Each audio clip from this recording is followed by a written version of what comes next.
Bueno, buenas tardes a todos y a todas. Bienvenidos a la sesión 265 del Club de Lecturas y segunda sesión dedicada a Metrópolis de Ben Wilson. Yo estaba mirando que la vez pasada pudimos recorrer solamente la introducción y 3 capítulos. Hola Taylor, Hola. ¿qué tal?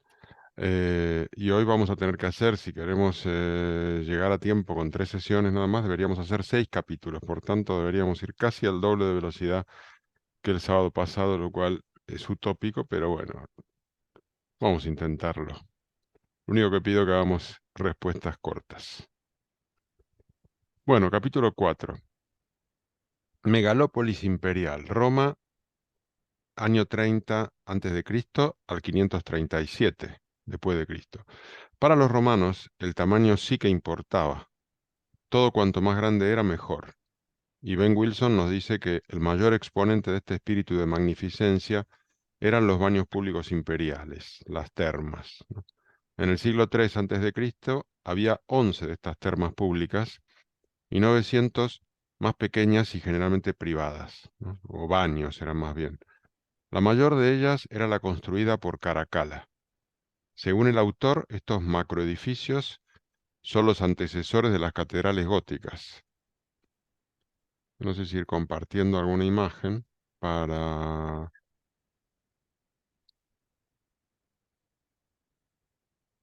ilustrar esto, ¿no? Pero digamos, efectivamente, esta terma de Caracalla parece una planta parecida al escorial que tenemos aquí cerca de casa, con, parece la iglesia en el medio, ¿no? Es muy parecido. Bueno, los baños públicos estaban abiertos a todas las clases sociales romanas, con excepción de los esclavos, patricios y plebeyos, ricos y pobres, extranjeros y nativos, ciudadanos y libertos. Es decir, todos ellos podían entrar, salvo los esclavos. Era un espacio de convivencia que nivelaba en la desnudez y con el agua atemperada como nexo relajante. Los romanos iban allí para ver y ser vistos, comían, bebían, discutían, coqueteaban y ocasionalmente practicaban sexo en las alcobas de los edificios, de las termas, ¿no? Wilson Justo te iba a plantea, preguntar si las mujeres iban. sí, iban, increíblemente iban, no sé si habría horarios o qué, pero habría momentos en los cuales todos coincidían. Wilson plantea una pregunta recurrente. ¿La afición romana por el baño era un vicio fatal? Nos habla a continuación de la evolución de los mismos y cómo fue recién con la República, pocos años antes de nuestra era, cuando las termas comenzaron a construirse como monumentos majestuosos y grandilocuentes.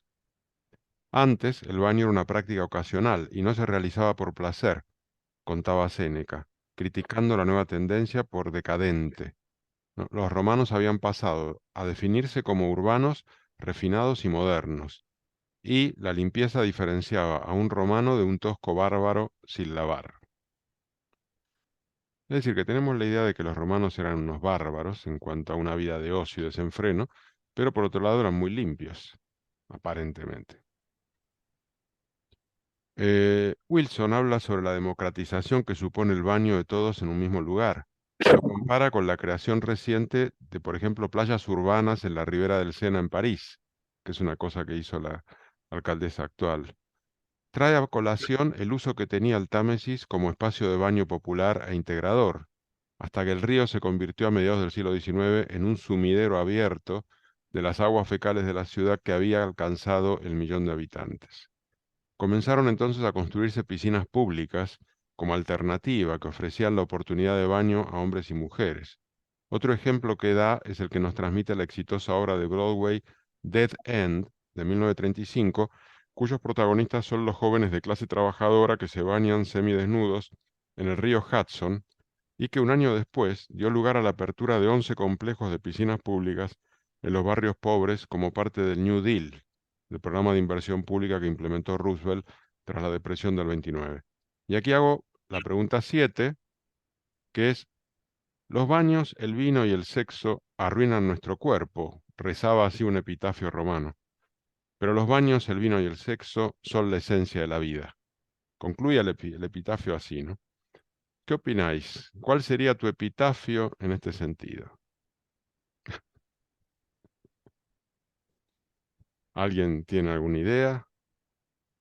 ¿Le gusta el de los baños, el vino y el sexo arruinan nuestra vida, pero son la esencia de la misma? Paco Romero. Bueno, yo entiendo que entiendo el sentido de la pregunta mm, referido a las dimensiones que esto puede tener. Quiero decir, lógicamente depende de qué baño, de qué vino, de qué sexo, ¿no? Cómo se viva eso, ¿no? Eh, eh, mm, Normalmente yo creo que hay un factor muy positivo en ello que es la socialización, ¿vale? El beber solo es una cosa triste. Beber solo es una cosa triste. El sexo solo es una cosa bastante triste también, aunque a veces pues, es un recurso complicado, ¿no? Y el baño en piscina me parece un asunto de bastante socialización. De hecho, yo vivo en un resort aquí en Torre Pacheco, en Murcia.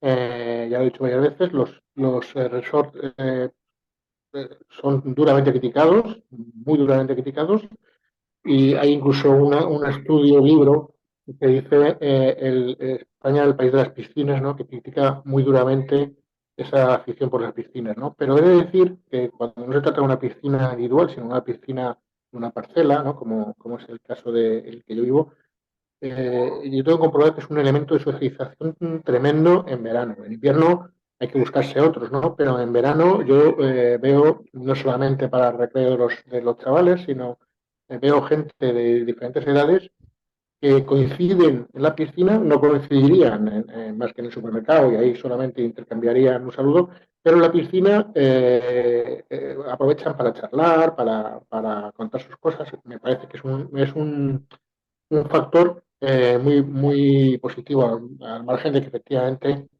eh, ese epitafio de baño, sexo, cultura, bueno, baño, sexo y Y vino. vino. Bueno, vivir es peligroso para la salud, ¿no? Eso ya lo sabemos, ¿no? Pero bueno, pues hay que elegir entre no vivirlo o asumir las consecuencias, ¿no?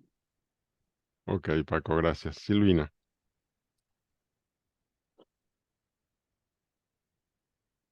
No estaba pensando por qué verbo cambiar arruina la vida, diría prolonga la vida.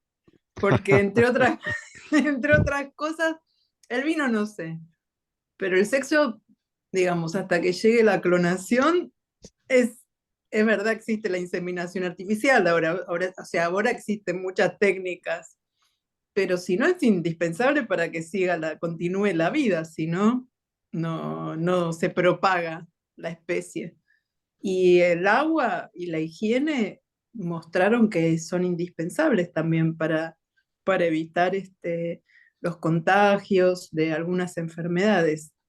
El vino es el más dudoso, pero la felicidad también es importante para la vida, con Mm. lo cual me parece que los tres son casi indispensables. Sí, gracias. Bueno, ahora veremos que las termas no eran un factor de limpieza, porque era agua caliente, llena de microbios y de gérmenes y se difundían las pestes a lo burro. Es decir, que tampoco nos idealicemos mucho, pero ahora llegaremos a eso. En su apogeo, Roma contaba con 46.000 edificios residenciales en altura, las llamadas insulae, que aquí voy a poner una imagen mientras lo leo. em, que podían alcanzar los 6 o 7 pisos y que eran el recurso habitacional de las clases populares de la ciudad. La vida se desarrollaba fundamentalmente en la calle, dada la estrechez y precariedad de las habitaciones donde dormir. Con las primeras luces, los romanos iban a visitar a sus patronos durante unas 2 horas. Este era el día típico, ¿no? Las primeras 2 horas ir a visitar a tu patrono para ir a rendirle pleitesía. Es como pues, llegar y decir, hola patrón, ¿qué tal?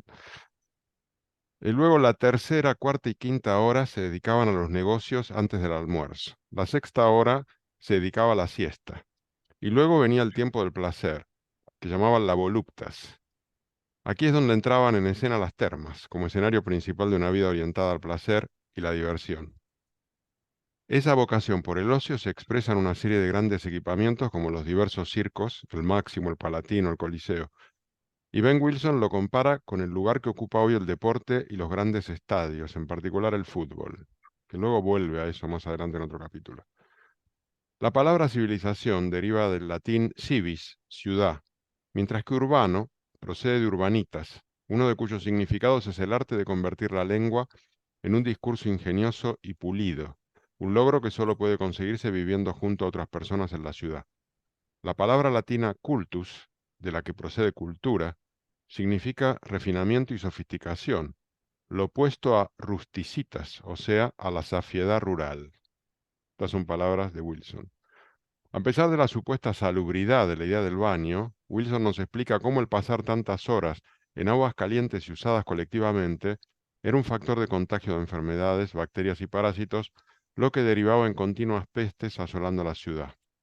La decadencia del Imperio Romano por la pérdida de control de un territorio que se hacía inmanejable fue redundando en un empobrecimiento progresivo de la propia Roma. Así todos sus termas siguieron siendo utilizadas hasta la ocupación de los ostrogodos, que en el 537, para ponerle fin a Roma, lo que hicieron fue cortar los acueductos. Y ahí ya se acabó todo. Se puso punto final a un culto por los baños públicos en Occidente. La tradición por los baños se trasladaría a Oriente, donde perduraría a lo largo de los siglos en los llamados hamán islámicos, ¿no? El baño es la medida de la vitalidad urbana. En gran parte de Europa, las ruinas de las termas y los acueductos denotaban el colapso de la urbanidad. Su supervivencia en las metrópolis y ciudades musulmanas de toda Asia simbolizaba la prosperidad de la vida urbana. Es decir, que la prosperidad pasó al mundo islámico. Mientras el extremo occidental de Eurasia retrocedía hasta la insignificancia, un periodo de desbordante energía y urbanización se extendió por la mayor parte del resto del mundo, concluye Wilson, abriendo las puertas al siguiente capítulo, ¿no? Y yo aquí pregunto, ¿los romanos eran modernos o decadentes? ¿O eran las dos cosas a la vez? ¿Es posible extraer un modelo de su modo de vivir orientado al ocio, pensando en un futuro en el que el trabajo duro lo realicen las máquinas y la inteligencia artificial? ¿Deberíamos dedicarnos a construir más termas y spas? ¿A qué te dedicarías? Aquí añadí una cosa fuera, de último minuto. ¿A qué te dedicarías tus días si no tuvieras necesidad de trabajar? ¿A qué dedicarías tus días si no tuvieras necesidad de trabajar? Porque entiendo que es un poco lo que Roma nos enseña. ¿Alguien tiene alguna idea?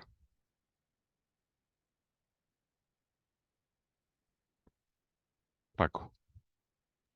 Y luego Pepa. Bueno,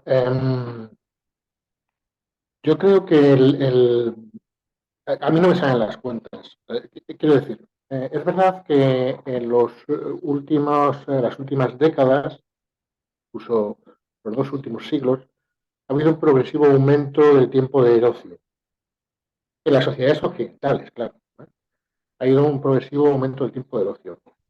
Sabemos por Hariri, bueno, yo sé por Hariri, vosotros seguramente sabéis por múltiples lecturas, que no siempre fue así, que en los tiempos de los primitivos dedicaban muy poco tiempo al sustento, que sería lo que viene el equivalente de trabajar nuestro, y mucho a no hacer nada o hacer otras cosas, que sería nuestro concepto de ocio, ¿no? En el caso de los romanos, esa vida de ocio estaba sustentada en que eran muy pocos los que tenían esa vida. Solamente se soportaba porque había bárbaros y esclavos, ¿no? Sobre todo muchos esclavos que son los que hacían el trabajo. Por eso digo que a mí no me salen las cuentas, ¿no? Cuando se plantea que la inteligencia artificial va a relevarnos de esa dura carga bíblica de tener que sudar, tener el pan con el sudor de la frente, bueno, yo creo que eso al final es un señuelo, porque no comprendo, no puedo comprender cómo podemos quedarnos al margen de esa obligación y que otros, que son las máquinas sin coste y sin que nosotros tengamos que aportar nada a cambio, realicen el trabajo por nosotros. No sé si vosotros podéis explicármelo, pero a mí desde luego no me salen esas cuentas. Ujú. Gracias, Paco. Pepa, Buenas tardes a todos. buenas Perdonad tardes. el retraso, pero Zoom me ha instalado una actualización y bueno, ha sido un poquito complicado entrar. He llegado así precipitada. A ver, sobre los romanos, el concepto de ocio no siempre existió como nosotros lo entendemos ahora, como un tiempo disponible para hacer aquello que te gusta, más o menos, ¿no? Por supuesto, hasta la República, bien avanzada la República, no se pensaba en eso. Estaban dedicados a guerrear con todos los pueblos que tenían alrededor y a expandirse, ¿no? Una vez que ya con la República se asienta la sociedad romana, y cuando hablo de la sociedad vamos a intentar, era una sociedad estratificada, no podemos olvidarnos de eso, ¿no? En esa sociedad, ¿quiénes se podían beneficiar de un determinado ocio? Pues la clase patricia, indudablemente, los mercaderes o los comerciantes que tuvieran grandes posibilidades económicas, y poco más, ¿no? El tener tiempo para uno mismo, para dedicarse a ir a las termas, a los banquetes, a reuniones, a los espectáculos, era algo que podía disfrutar un sector, un porcentaje muy pequeño de la población.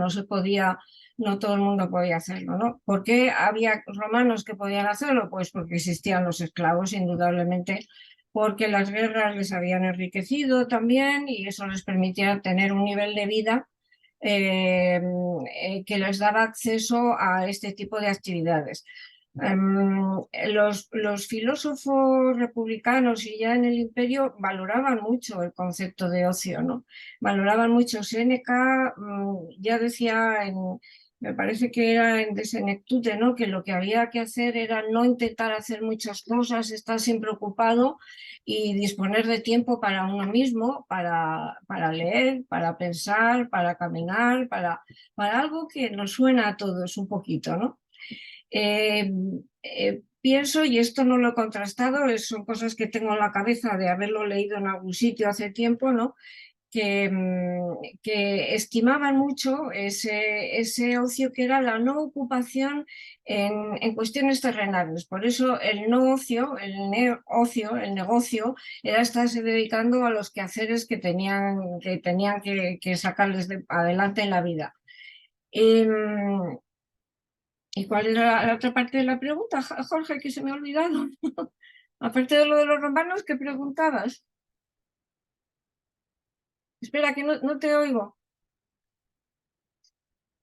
¿Qué harías? Preguntaba si los podemos considerar como modernos o como decadentes, o las dos cosas a la vez, si podíamos extraer un modelo de vida orientado al ocio que nos sirviese ahora, y la pregunta final que era, ¿a qué dedicarías tus días si no tuvieras necesidad de trabajar? Pero bueno, son muchas preguntas, tú Ya, coge lo pues que yo quieras, pero digamos, no creo que esa forma de vida que tuvieran los romanos ya después en la República y en el Imperio fuera absolutamente decadente. En algunos aspectos sí, ¿no? En algunos aspectos es posible, pero ellos, las personas que no tenían que trabajar para ganarse la vida manualmente o en el campo, se dedicaban se dedicaban a la política. Se dedicaban a conseguir cargos públicos, a introducirse en el Senado, se dedicaban a eso, ¿no? Y yo creo que la vida y el personaje de Cicerón son un ejemplo, ¿no? Cicerón se pasó la vida intentando, primero como abogado, después como político, es tener ocupaciones que le llenaran. Era un hombre también presumido y vanidoso, ¿no? Que buscaba mucho la gloria, pero él disfrutaba de lo que tenía muchas casas y tenía muchas fincas y disfrutaba mucho cuando se iba a sus fincas y a sus casas, escribía, filosofaba, ¿no? Ese es el ideal, yo creo, que tenían un poco los romanos. No tan decadente, la decadencia también pudo existir, desde luego en el imperio al final, ¿no? Pero no era, no, yo creo que no era el objetivo, no era ese el objetivo. Bueno, ujú. ya me he soltado, ya. Vale, Pepa, Venga, gracias. Taylor,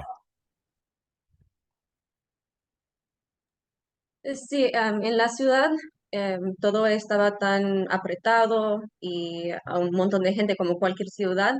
Y me gusta que hayan construido tantos espacios públicos que se reúnan a la gente, porque obviamente esas personas nunca van a interactuarse. Por ejemplo, las termas no solamente era una actividad de ocio, era un conjunto de personas, de personas acaudaladas, personas de la clase media, y una de las pocas ocasiones en que todos se conocían. Entonces fue sus, su creación de ocio en los espacios públicos fue más importante de lo que parece, porque hacía que fuera una sociedad más unida que un conjunto de edificios con personas apartadas. Ujú. Sí, me parece muy interesante, sí. Es decir, había mucho equipamiento social, en fin. Bueno, pues si no hay más preguntas, entonces pasamos a el siguiente capítulo, que es cómo sigue la película, ¿no? A partir del 537, pues el liderazgo cambia de sede y aparece Bagdad y lo que aquí Ben Wilson llama Gastrópolis. Y dice que en 1998 se descubrió en el mar de Java los restos del naufragio del llamado barco de Belitung, una evidencia reveladora del poderío comercial exportador de China en la Edad Media. El barco, que se hundió en el 826, transportaba una carga mayoritariamente compuesta por productos de exportación chinos producidos en serie, entre otros los cuencos de Chang'an de Hunan, que se distribuían por toda Eurasia y norte de África, región por entonces dominada por el Islam. Yo puse el 826 antes de Cristo, en el resumen está mal, es 826, después de Cristo, claro.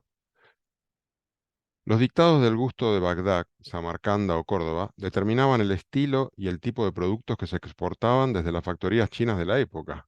Es decir, que estaban pendientes de ver a ver qué querían y lo producían. El viaje entre Guangzhou, desde donde había zarpado el barco, y Bagdad suponía un recorrido completo, ida y vuelta, de unos 20.000 kilómetros. El reciente descubrimiento de este naufragio ha revolucionado nuestra visión de la Edad Media, es decir, había un comercio global brutal que no pasaba por Europa, claro.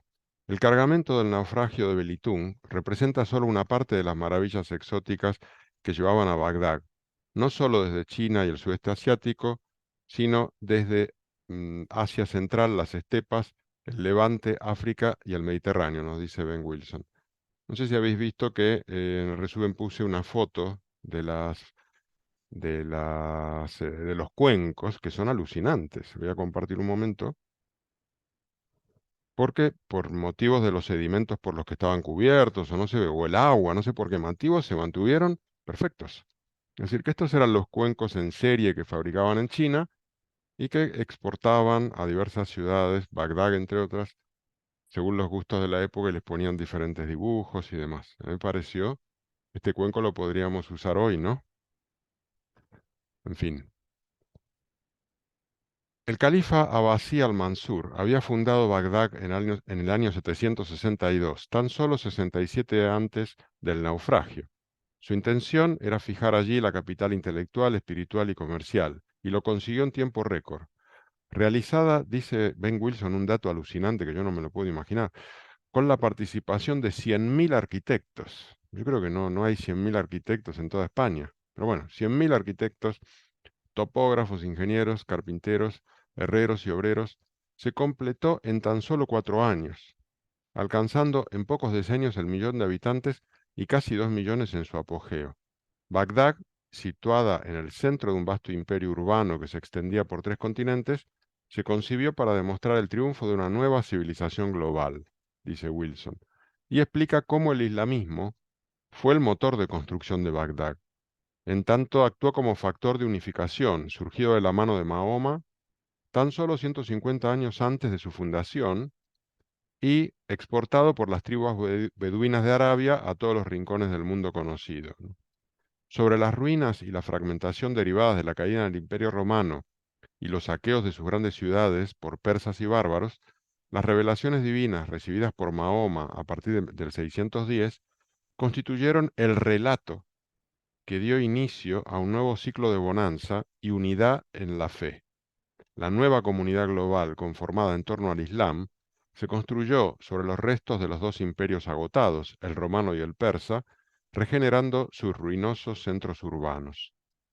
Entonces, frente al orden urbano romano, con sus grandes espacios y el uso de la cuadrícula, la ciudad islámica densificó la trama y generó un revoltijo de callejuelas serpenteantes, dice Wilson, con subdivisión de edificios y establecimiento abigarrado de comercios en todas las calles.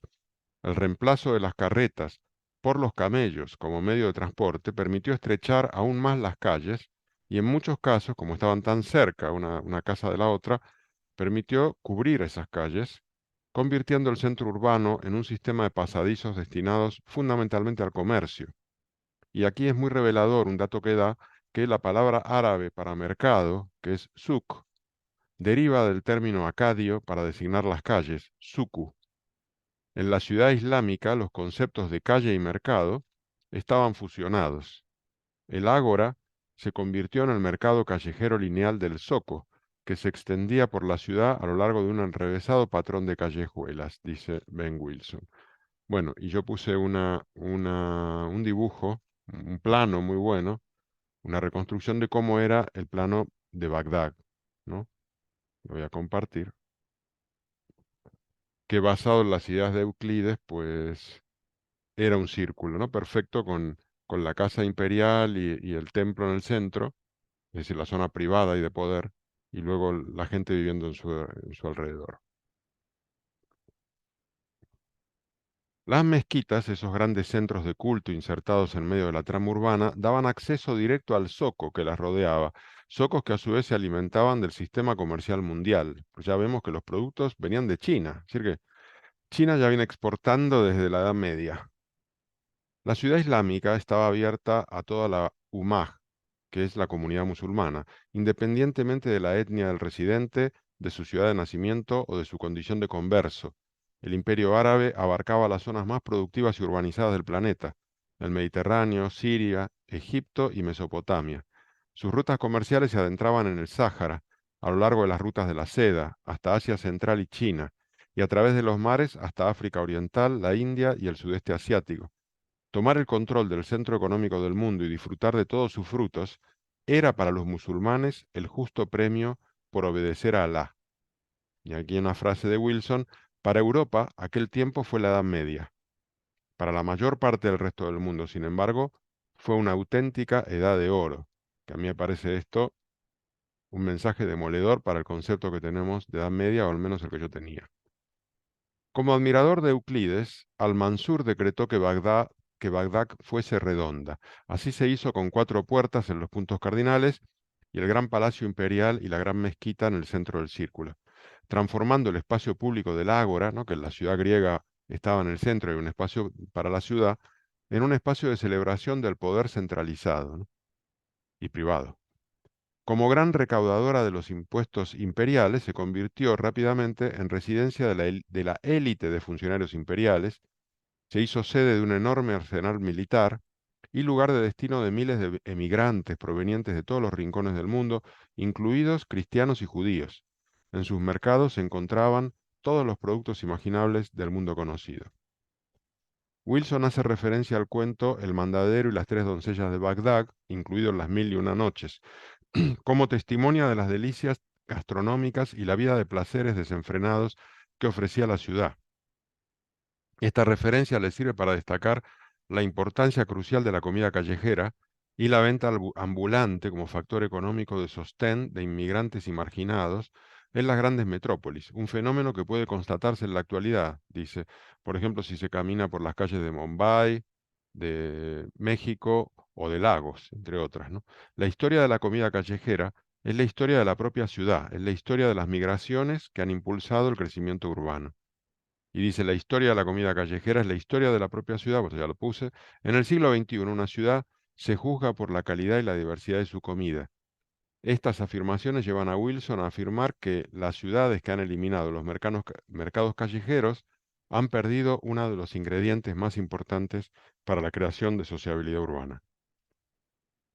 Otra prueba del vanguardismo de Bagdad fue primero la importación de China y luego la fabricación propia de papel desde los mismos años de su fundación. Medio siglo antes de que comenzase, perdón, 500 años antes, no es medio siglo, son 500 años antes de que comenzase a producirse también en Europa. La ciudad vivió un verdadero auge de producción de material escrito y apetito lector, transformándose en el mayor almacén de conocimientos del mundo. Y Wilson hace la relación de científicos, pensadores, inventores que llegaron a Bagdad desde todos los rincones de Asia Central y destacaron de modo notable en todas las ramas del saber, afirmando que Asia Central tuvo una de las culturas urbanas más sofisticadas y algunas de las ciudades más avanzadas del planeta, citando los ejemplos de Balj, Samarcanda y Merv. El auge del intenso comercio que se generó a través de la llamada Ruta de la Seda dio impulso a que todas las ciudades ubicadas a lo largo del recorrido tuviesen un despegue a tope, ¿no? Como por ejemplo Quilón, en la costa india, que era la capital de la pimienta negra, o Saimur, al sur de Bombay, o Mogadiscio, en la actual Somalia, o toda la confederación de ciudades-estado que proliferaron en la península malaya, Sumatra y Java, que se llamaba Sriba Java, y que contaba con Palembang como una supermetrópoli, por lo que describe Wilson, dominante, actualmente ubicada en la actual Sumatra, y que fue arrasada en el siglo XIII y de la que hoy ya no queda nada. Es decir, también una cosa que a mí me sorprende de este libro es cómo megametrópolis luego entran en decadencia y desaparecen, ¿no? Un mercader persa recordaba una inmensa población y más mercados de los que se pueden contar en Palembang. En un solo bazar llegó a haber hasta 800 cambistas. Justamente el barco de Belitún, al que hacía referencia al principio que había naufragado, lo había hecho cerca de Palembang. A principios del siglo XIII, Genghis Khan consolidó su poder en Mongolia y eso significó el principio del fin de toda esta red de comercio global y sus grandes ciudades. Tras arrasar Songdu, considerada inexpugnable, el ejército mongol arrasó las ciudades de Asia Central, entre otras Bujará, Samarcanda, Nishapur, Bajal, Moscú, Kiev. Y ya una vez lanzados, arrasaron también ciudades europeas como Lublin, Cracovia, Buda y Pest, llegando hasta los Balcanes. En 1258 arrasaron Bagdad, dejándola en ruinas.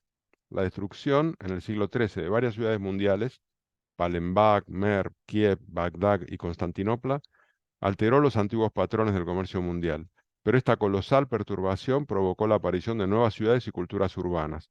El siglo XIII será, como veremos, fundamental en la historia de la urbanización, dice Wilson, y ahí ya anticipa el siguiente capítulo. Y bueno, y aquí yo hacía dos preguntas. La pregunta es, ¿ha cambiado en algo tu concepción de la Edad Media tras la lectura de este capítulo? ¿Ha cambiado también tu concepción del islamismo?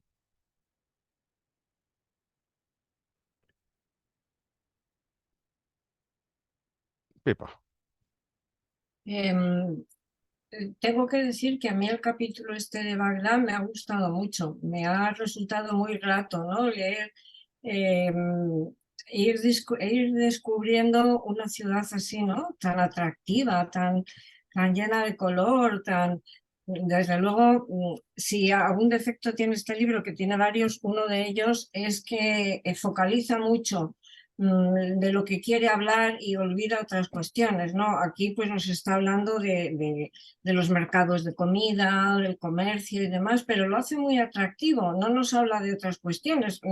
Cita un poco de pasada la influencia de los sabios, de los matemáticos, etcétera, que tuvo que tener mucho más peso, aunque el comercio a lo largo de toda la lectura del libro es evidente que ha sido el motor que ha movido la construcción y la destrucción de ciudades. El comercio es el motor, o sea, se mueve todo en función de eso, ¿no? Y para mí ha sido muy agradable leer el capítulo este de Bagdad, me ha transmitido sensaciones, casi hasta olores, ¿no? Unas percepciones muy agradables, ¿no?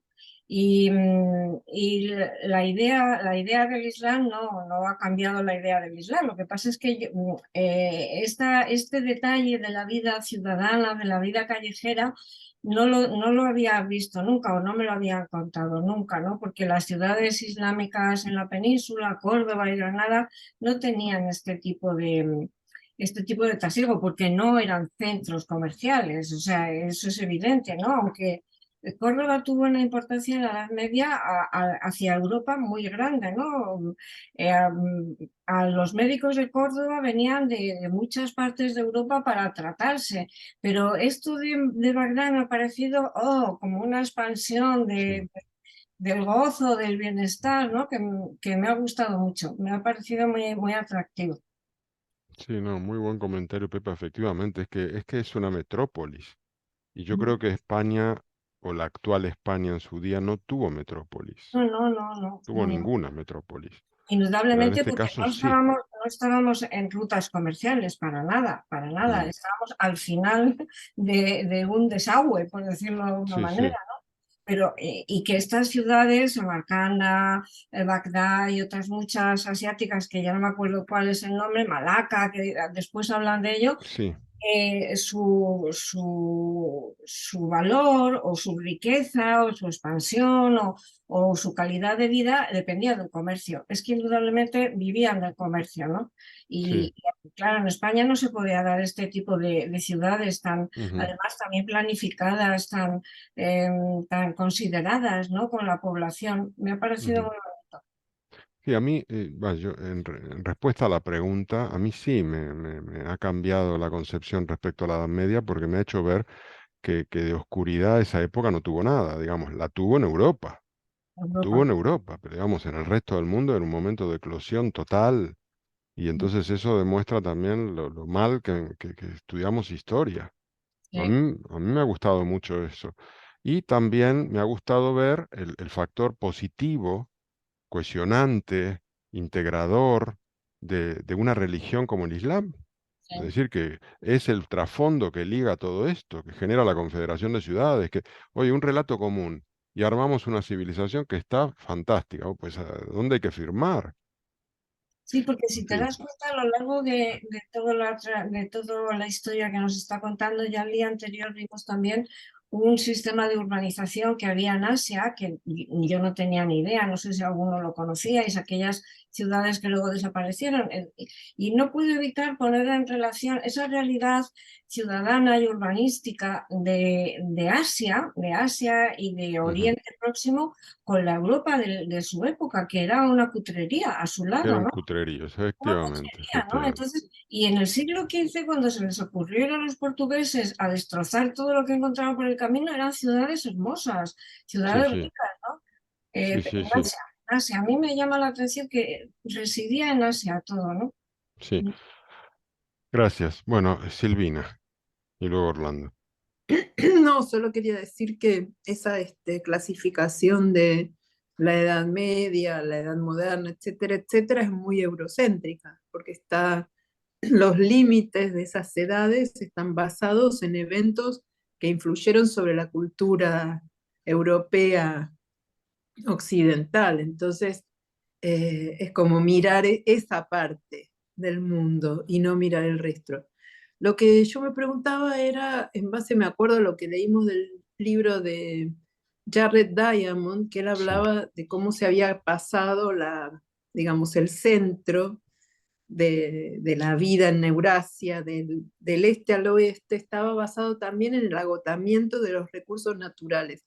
Y no sé eso cuándo sucede eso o dónde sucede. Los recursos naturales, no el petróleo, digamos, sino los otros, los de generar granos, etcétera, etcétera. Y no sé cómo vivían, no sé cómo vivían estas ciudades. O sea, no estaban agotados los recursos, evidentemente, para poder tener una... En Europa o en Asia.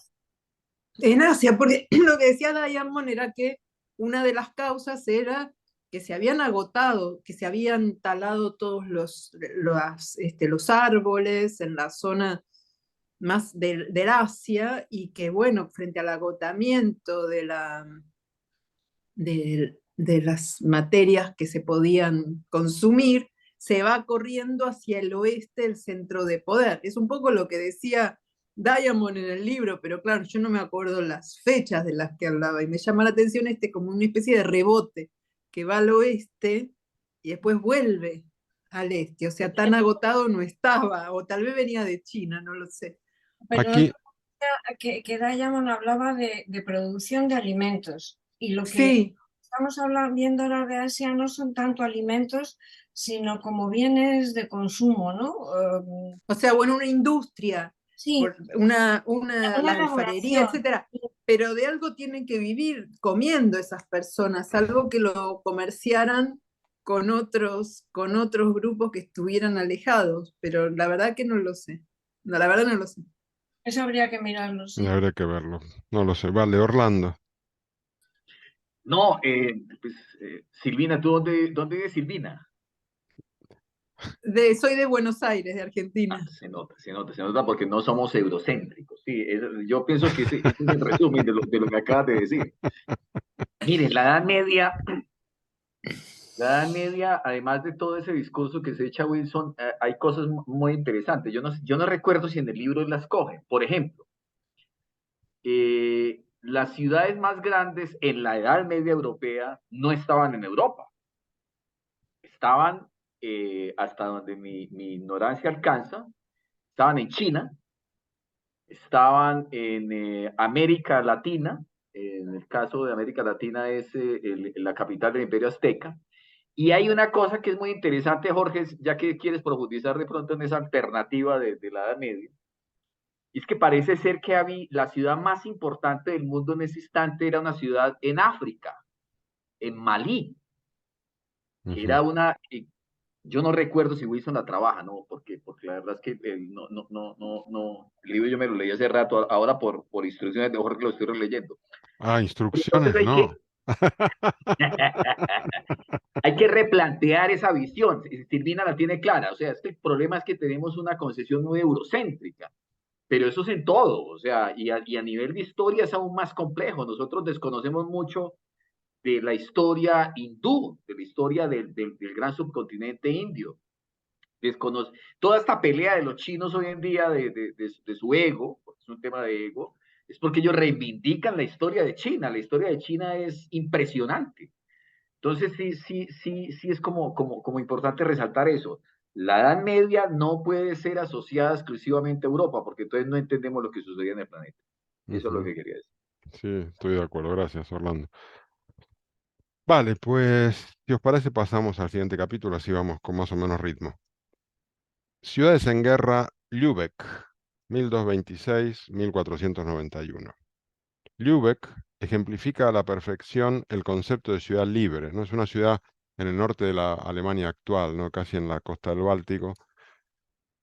Una entidad autónoma pequeña, eficiente, próspera y militarizada que proporcionó los cimientos para el ascenso de Europa al dominio mundial, dice.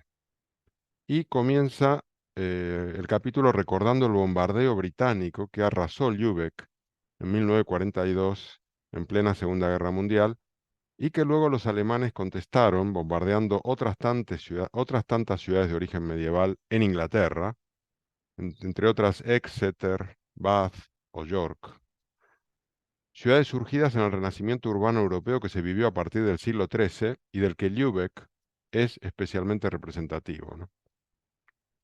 Lübeck se fundó en 1143 como una avanzadilla militar para enfrentar a los enemigos eslavos y permitir la expansión de colonos alemanes y daneses. Contando con la bendición papal, su campaña se convirtió en cruzada. La concesión por parte del rey Enrique el León de una carta de derechos civiles y derecho a comerciar en el Báltico fue el empujón final que necesitaba Lübeck para despegar como ciudad floreciente. Justamente, Enrique el León se destacaba por su afán en la fundación e impulso de ciudades con la doble misión de restar territorio a los eslavos y obtener ganancias financieras. Entonces, Wilson dice, la Guerra Santa y la construcción de ciudades iban de la mano. Un proceso que comenzó en el siglo XII y cobró impulso en el XIII.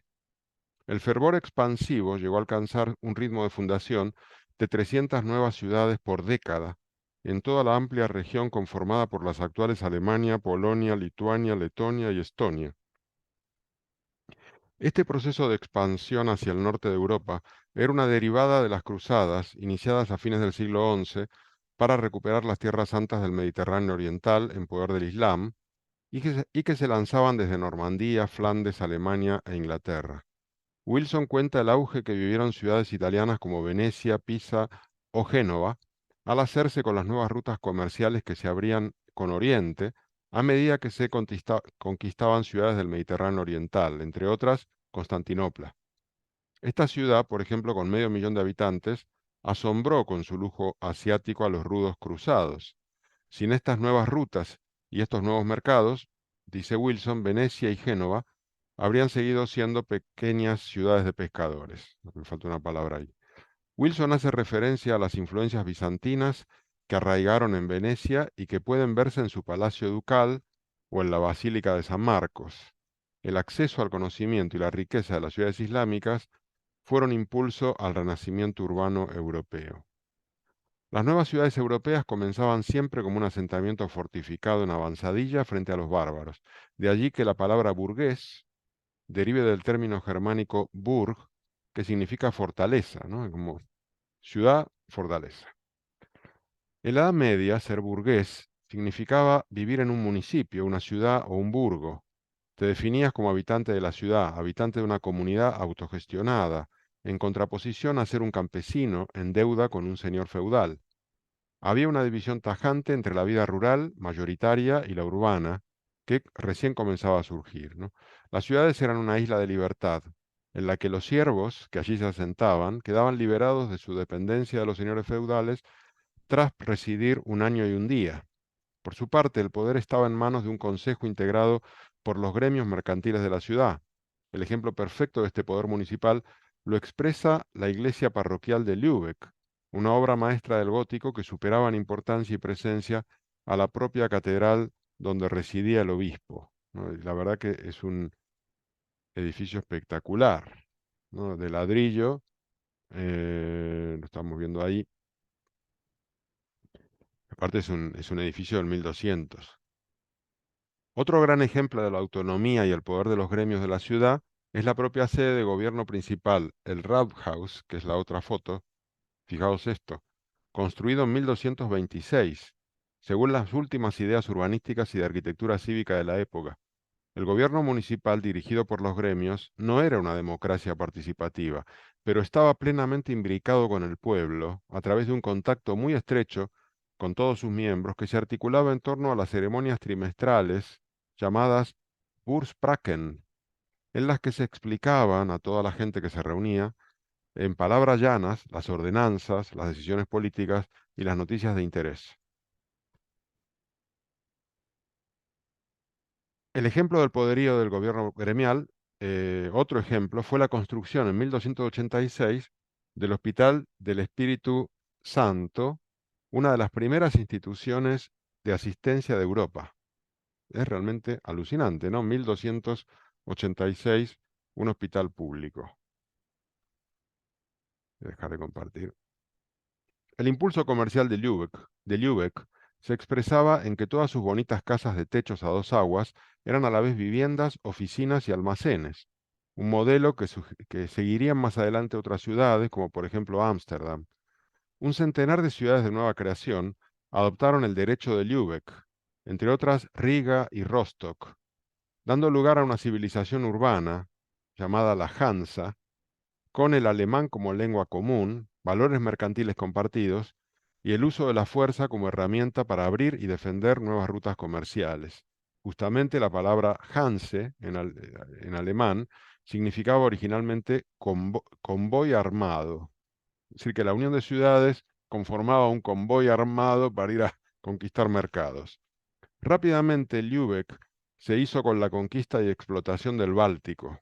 En 1241 se alió con Hamburgo con el mismo fin, logrando la salida al mar, ¿no? El puerto de Hamburgo. Justamente el acceso al mar y a la sal, necesaria para la conserva de pescado, fundamentalmente el bacalao, actuaron como combustible para la urbanización.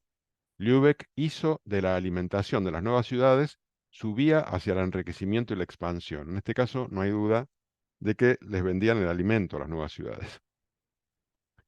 En 1356 se formó la Liga Hanseática como unión de varias ciudades alemanas, lo que constituiría una de las fuerzas políticas más potentes de Europa. Las ciudades unidas tenían más poder. Wilson trae a colación esta verdad para explicar el poderío actual de ciudades como Hong Kong, Singapur o Macao, que actúan como países poderosos, ¿no? La Hansa una confederación de pequeñas ciudades alemanas, logró un poderío comercial superlativo, accediendo a mercados cada vez más remotos, como Flandes, Rusia o Inglaterra. A esta última la sometió durante 2 siglos comercialmente, controlando el comercio de la lana. El modo en el que la Liga Hanseática controlaba los mercados era mediante el establecimiento de oficinas comerciales a los que llamaban kontors, que quiere decir mostradores, en cada ciudad, donde en cada ciudad que controlaban instalaban un kontor, que actuaban prácticamente como una ciudad dentro de la ciudad, dado su poder. Por ejemplo, el kontor de Bergen controlaba el comercio del bacalao, mientras que el kontor de Brujas controlaba el de especies y textiles. Brujas se convirtió, por su sitio estratégico, en el primer gran mercado al norte de los Alpes, con banqueros italianos expatriados que trajeron ideas nuevas sobre el cambio de moneda y la deuda negociada. Wilson describe cómo la peste negra asestó un terrible golpe al auge de todas estas ciudades, donde se produjo la gran mayoría de las muertes, es decir, en las ciudades es donde más muertes se producían, dadas las malas condiciones sanitarias del hacinamiento propio de la vida urbana. Este declive tuvo su golpe final con la apertura de nuevas rutas comerciales en el siglo XV, impulsadas por españoles y portugueses, con sus descubrimientos, que provocaron el declive progresivo de la Liga Hanseática. La decadencia de Lübeck, al igual que la de Venecia, se debió sobre todo al drástico cambio de los patrones comerciales mundiales que aconteció a finales del siglo XV, con el descubrimiento de América y de las rutas directas a Asia Oriental. Se abrieron nuevos amplios mercados para Europa. El dominio comercial de Lübeck fue anulado por una nueva ciudad en ascenso y muy cercana, Ámsterdam.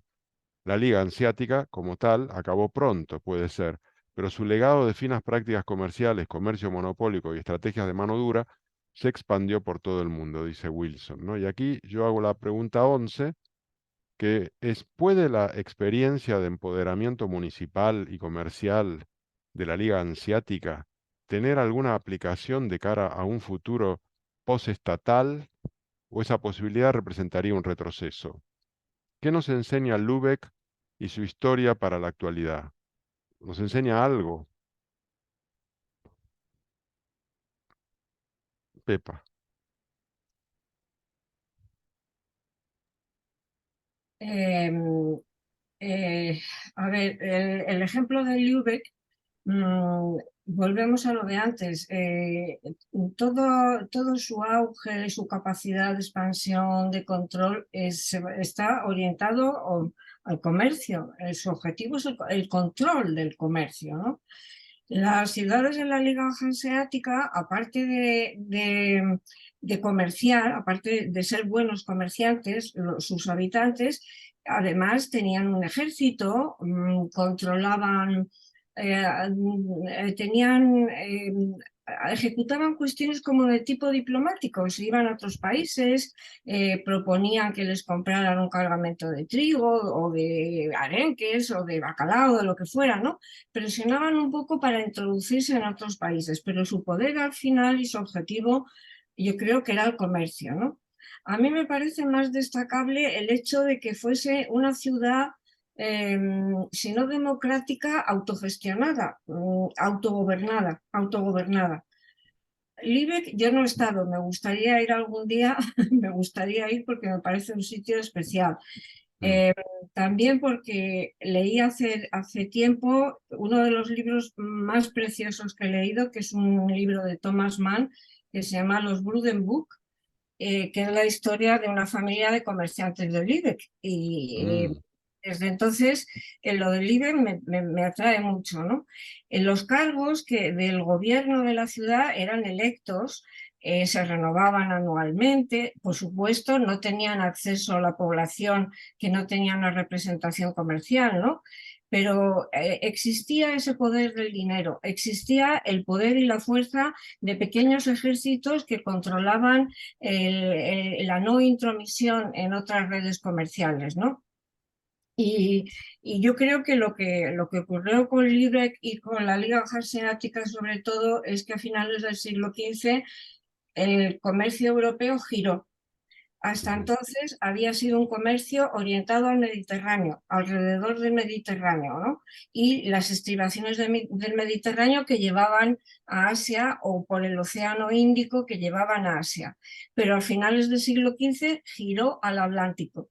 Y entonces el comercio, la civilización, se volvió atlántica.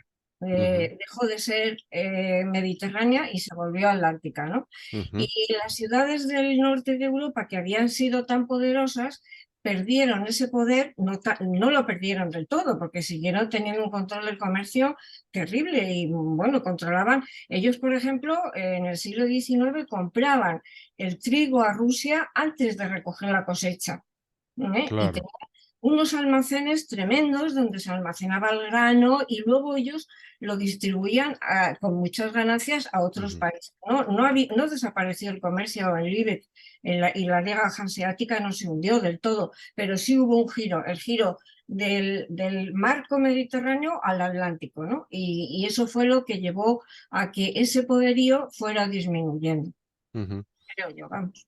Sí, a ver, es interesante. Yo tenía un profesor en la universidad que estaba muy entusiasmado con el auge de las ciudades de la digamos, en este periodo, porque eran como un ejemplo de empoderamiento sindical. Sí, sí, sí. Tenían como, es decir, al fin y al cabo son los comerciantes, los mercaderes, los que tienen el gobierno de la ciudad. Sí, Y, sí, sí, y no son megametrópolis que se imponen sobre otras, sino que hacen alianzas y conforman confederaciones. Entonces hay que negociar y el sí. comercio es un factor de alguna manera de paz, entre comillas, al menos entre ellos. Luego hacia los demás no, van con los ejércitos, claro.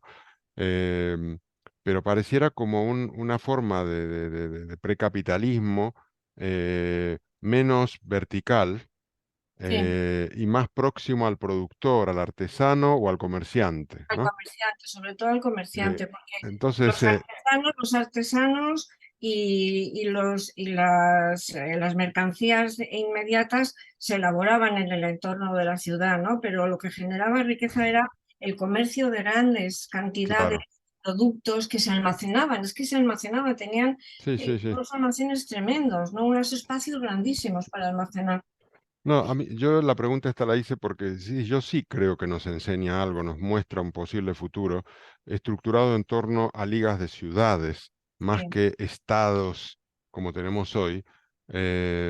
Claro, desde ese punto de vista de ligas de ciudades, uno podría decir, vale, voy a apoyar la independencia de Cataluña, voy a apoyar la independencia, que todo se fragmente y volvamos a una entidad más menores y tengamos unos acuerdos.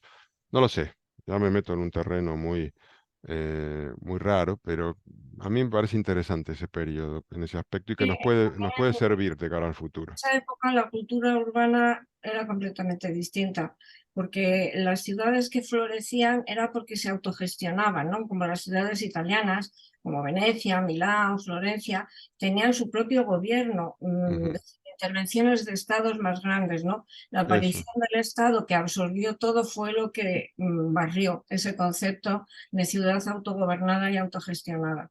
sí, sí, sí. Vale, genial. Muy bien, bueno, si no hay más comentarios, paso al siguiente capítulo. Vamos bien en tiempos.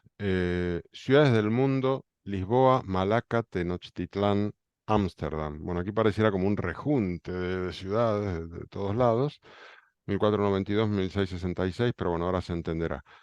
El cambio del orden mundial que representó el descubrimiento de nuevas rutas comerciales queda patente en la transformación que vivió Lisboa en el siglo XV y que la convirtió en una metrópoli plagada de artículos exóticos y remotos. La explosión comercial que vivió fue un atractor de inmigración voluntaria o forzosa, como demuestra el gran número de comerciantes judíos que se trasladaron a Lisboa al ser expulsados en masa de España en 1492, o el contingente de esclavos africanos que llegaban forzados a Lisboa y que representaban un 15% de la población de la ciudad. La conquista de las rutas comerciales de África y Asia por parte de Lisboa implicaron la absorción de influencias exóticas diversas que dieron lugar al desarrollo de un estilo arquitectónico sincrético, el manuelino, que mezcla elementos tardogóticos, moriscos. Voy a compartir mientras digo esto la siguiente imagen porque realmente no sé si conocéis el monasterio de los Jerónimos en Belén. pero es un ejemplo espectacular de este estilo que surge justamente, se crea, ni bien vuelve Vasco da Gama de su primer viaje en el que llega al Índico, y con todas esas influencias y conceptos que mezclan Oriente y Occidente, se desarrolla esta versión de nuevo gótico, digamos, que es alucinante, ¿no? Y que, bueno, acá dice que mezcla elementos tardogóticos, moriscos, africanos, italianos y flamencos con temas indios, náuticos y de bestias exóticas recién descubiertas, que son los elementos que se usan para decorar, ¿no? Em, en 1500, voy a pasar a la otra porque esto también es otro ejemplo de lo mismo, también del monasterio de los Jerónimos.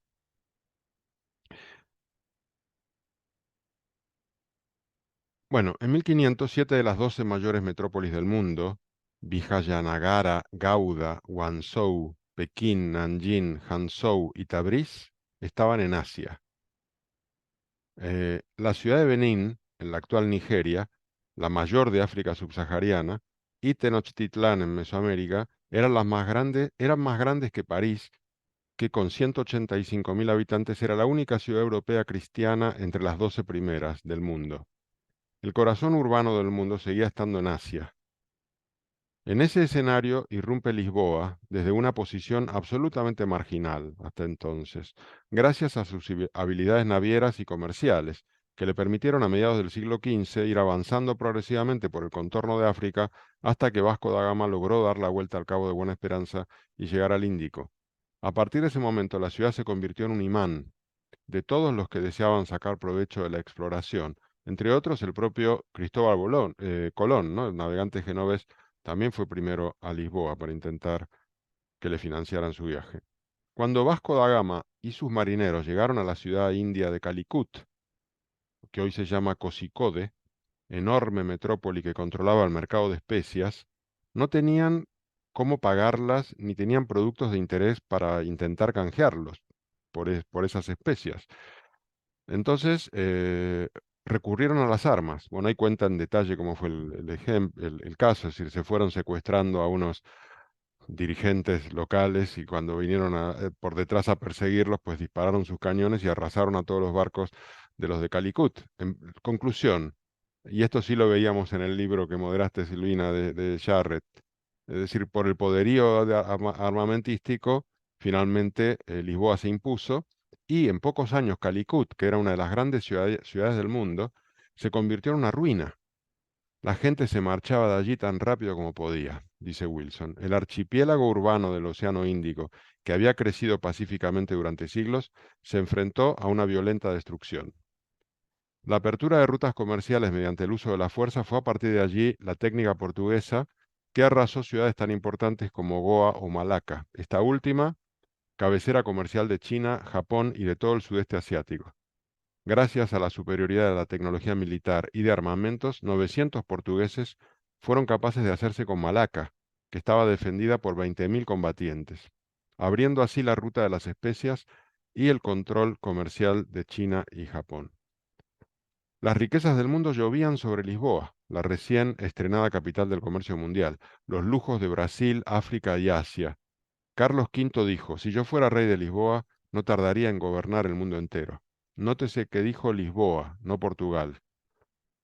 Si un lugar de la tierra simboliza las conmociones de lo nuevo, durante el Renacimiento y el choque de culturas, es sin duda Lisboa. El triunfo de Lisboa supuso el declive de Venecia y de una serie de metrópolis asiáticas, de Malaca sobre todo. Esta es la historia de una ciudad global que engulló a sus rivales y engordó con sus cadáveres. Fue el primer ejemplo de ciudad imperial global. En América, por su parte, los europeos se encontraron con civilizaciones inéditas, desarrolladas independientemente de influencias mesopotámicas, chinas, griegas o romanas.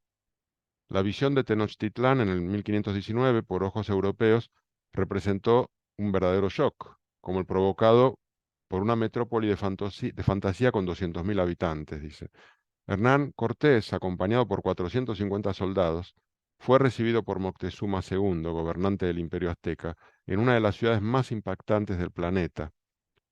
Plasmados por lo que veían, la llamaron Venecia la Rica. La ciudad representaba un orden urbanístico espectacular, y el jefe de urbanismo que lo dirigía tenía carácter sagrado, ya que las ciudades aztecas eran regalos de los dioses y Tenochtitlán encarnaba la fundación del cielo, el centro del universo. Diseñada como una ciudad perfecta, Tenochtitlán servía como centro espiritual y político de un vasto imperio, lugar del que irradiaban el poder del centro a la periferia. La llegada de los europeos y de sus gérmenes, también lo vimos en el libro, aquel provocó una debacle en la población de la ciudad, que se redujo en un tercio. En 1521 Cortés regresó con un ejército para asediarla y la ciudad resistió tan solo 75 días. Cortés la arrasó casa por casa, dice Wilson, edificio por edificio. Sobre las ruinas de Tenochtitlán, Calicut, Malaca y tantas otras, se terminaron imponiendo a sangre y fuego los principios de las ciudades y sociedades europeas. Lisboa perdió gran parte de su capital humano al ir a la caza y captura de judíos en el siglo XVI, es decir, con sus obsesiones religiosas, pues expulsaron el talento que tenían, lo que impulsó su emigración, entre otros sitios, hacia Ámsterdam, ciudad en ascenso que actuaba como atractor para una vida mejor. En 1450, Ámsterdam era tan solo una pequeña villa de 4.000 habitantes asentadas en una ciénaga, pero a finales del siglo XVI sería ya una inmensa metrópoli poblada de inmigrantes, entre otros, la élite financiera huida de Amberes en 1580 por la guerra contra los españoles, o los comerciantes judíos sefaradíes huidos de Lisboa. Ámsterdam se hizo con el capital humano de la época y abrió así una etapa de enriquecimiento inusitado. La vida urbana se disparó en los Países Bajos, alcanzando la inédita proporción de un 61% del total, cuando en el resto de Europa solo representaba un 9%, es decir, que avanzó en la urbanización a tope. Este auge urbano estuvo incentivado por la mayor autonomía y cotas de libertad que tenían las ciudades y los ciudadanos, los comerciantes y los mercaderes, en comparación con el resto de los habitantes de la República. Además, ninguna religión prevalecía sobre otra, demostrando las ventajas de disponer de un mosaico de creencias como garantía para una mayor tolerancia. Eran además ciudades abiertas a los inmigrantes y contaban con tasas de alfabetización enormes. Las enormes cotas de libertad hicieron de Ámsterdam el sitio de impresión y difusión de todos los libros que estaban censurados por el resto de países, convirtiéndose en un faro de cultura y diversidad. En 1595, un consorcio de comerciantes de Ámsterdam emprendió la aventura de dirigirse con sus barcos a los productores asiáticos de especias y demás productos sin pasar por la intermediación de portugueses. Fueron directos. La empresa tuvo éxito y Ámsterdam se puso rápidamente a la vanguardia del comercio mundial. Este proceso, en el que las ganancias se reinvertían en la ampliación de la empresa y las alianzas, concluyó con la creación de la Compañía Holandesa de las Indias Orientales, que se financió con acciones a la venta para los habitantes de la República Holandesa. Espectacular, ¿no? El gobierno le concedió a la empresa el monopolio del comercio de especias y el derecho a mantener un ejército, construir fortalezas, librar guerras y firmar tratados con potencias extranjeras. Conclusión, en 1641, esta empresa, la BOC, la Compañía Holandesa de las Indias Orientales, le arrebató Malaca a los portugueses y se convirtió en toda una potencia imperial corporativa global, con fundación de nuevas ciudades como Batavia en Indonesia en 1619, Nueva Ámsterdam en el sur de Manhattan en 1624 o Ciudad del Cabo en el sur de África en 1652. La expansión comercial de los holandeses estuvo acompañada de innovaciones financieras que hoy consideramos habituales, como el sistema de cheque, los débitos directos y las transferencias entre cuentas.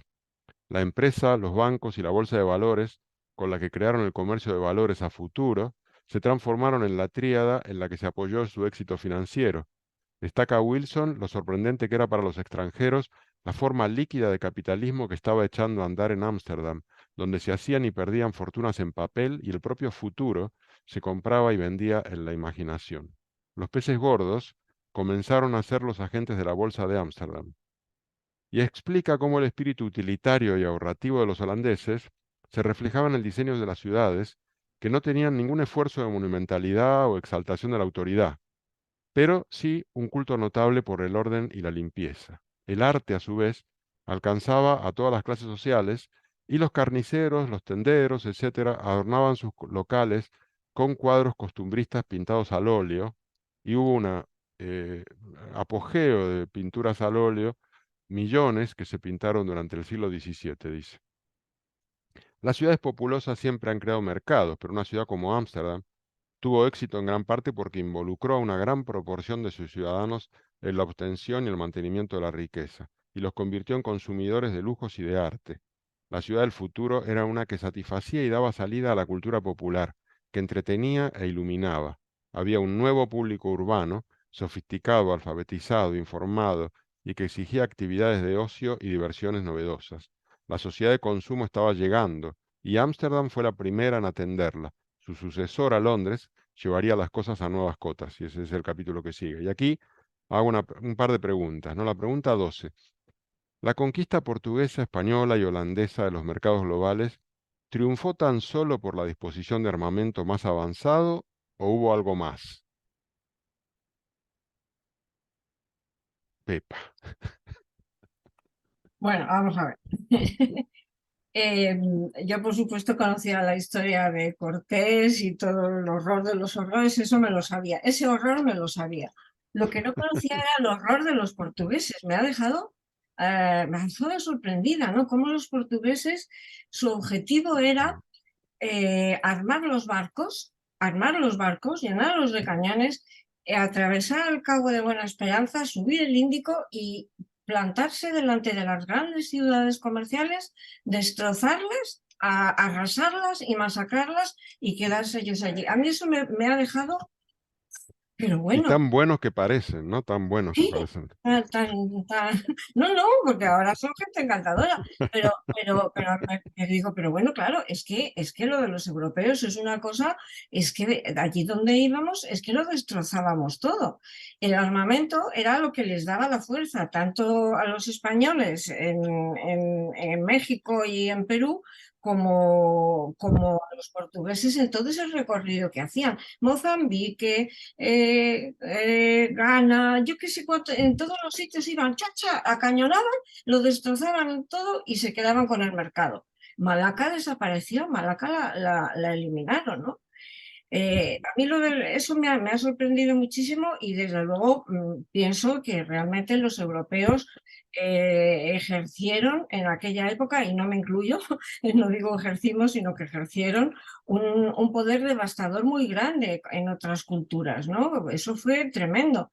Y luego sobre la VOC, sobre la Compañía de las Indias Orientales, eso fue un empujón y un movimiento comercial que se hizo en el mundo. Eso sí que fue una globalización, eso fue impresionante. Los barcos holandeses bajaban por el Atlántico, subían por el Pacífico y allí cargaban la plata que llevaban desde Potosí en burros y en asnos y en lo que podían, ¿no? Cargaban la plata y por el Pacífico se iban hasta China y comerciaban en China con la plata que traían de Sudamérica. Los holandeses, fundamentalmente, también había barcos españoles, pero los holandeses llegaron a controlar, eso sí que era un comercio global. Atravesaban el Atlántico, subían por el Pacífico, se iban por el Pacífico y luego volvían otra vez por el Índico. O sea, eso era un comercio global.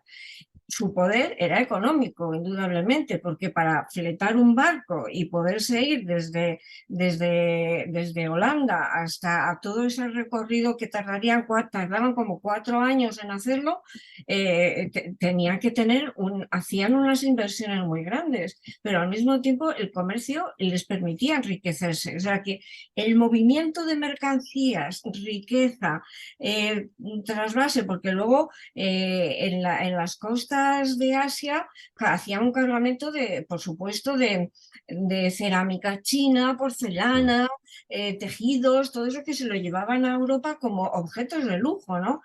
Si os fijáis en los cuadros holandeses hay muchísima porcelana china, muchísimos objetos de porcelana china, ¿no?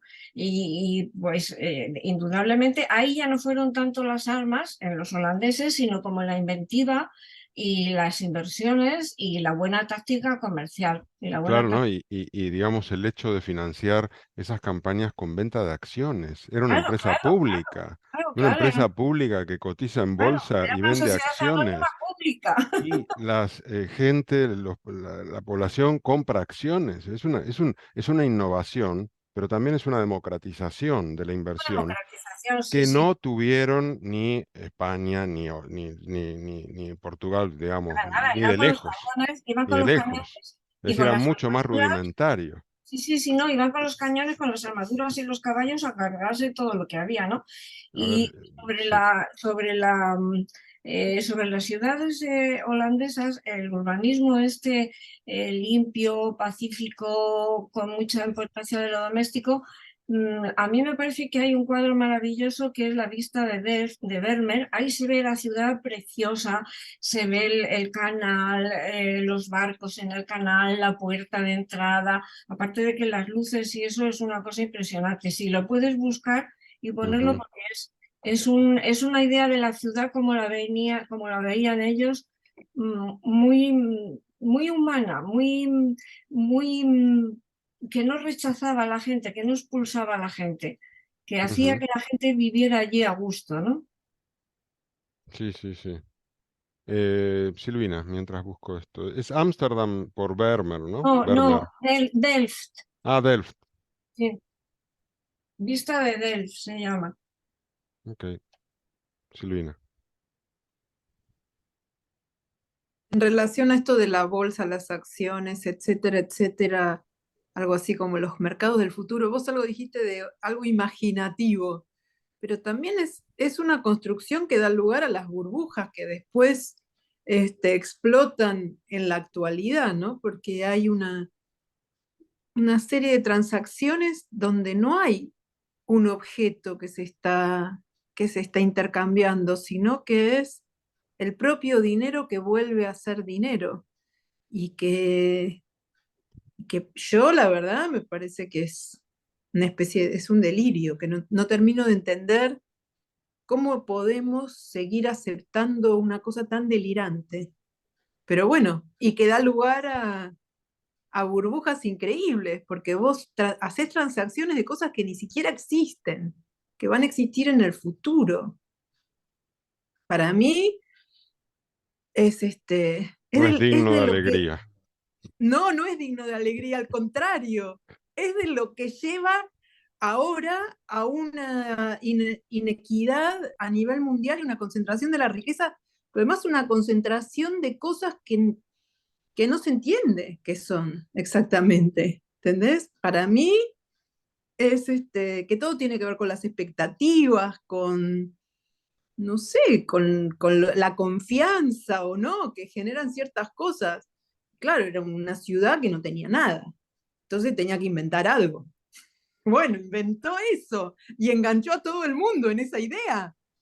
Bueno, tenían Para mí es, creatividad, eso tenían sí. creatividad, ok, tenían Eso sí. creatividad. Eso es bueno. Eso Monetizaron, es bueno. monetizaron la creatividad.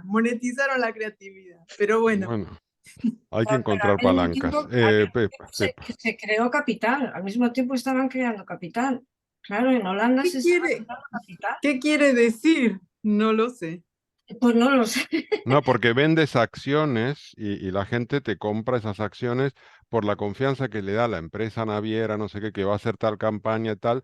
Tú anticipas eso, lo divides en acciones, las recibes el dinero y con eso financias la cosa. Es verdad, vendes promesas, pero Sí. digamos, si el sistema funciona, pues está genial. No, pero incluso en la actualidad se hacen transacciones con cosas que ni siquiera están todavía emitidas, sino que son todas cosas del futuro.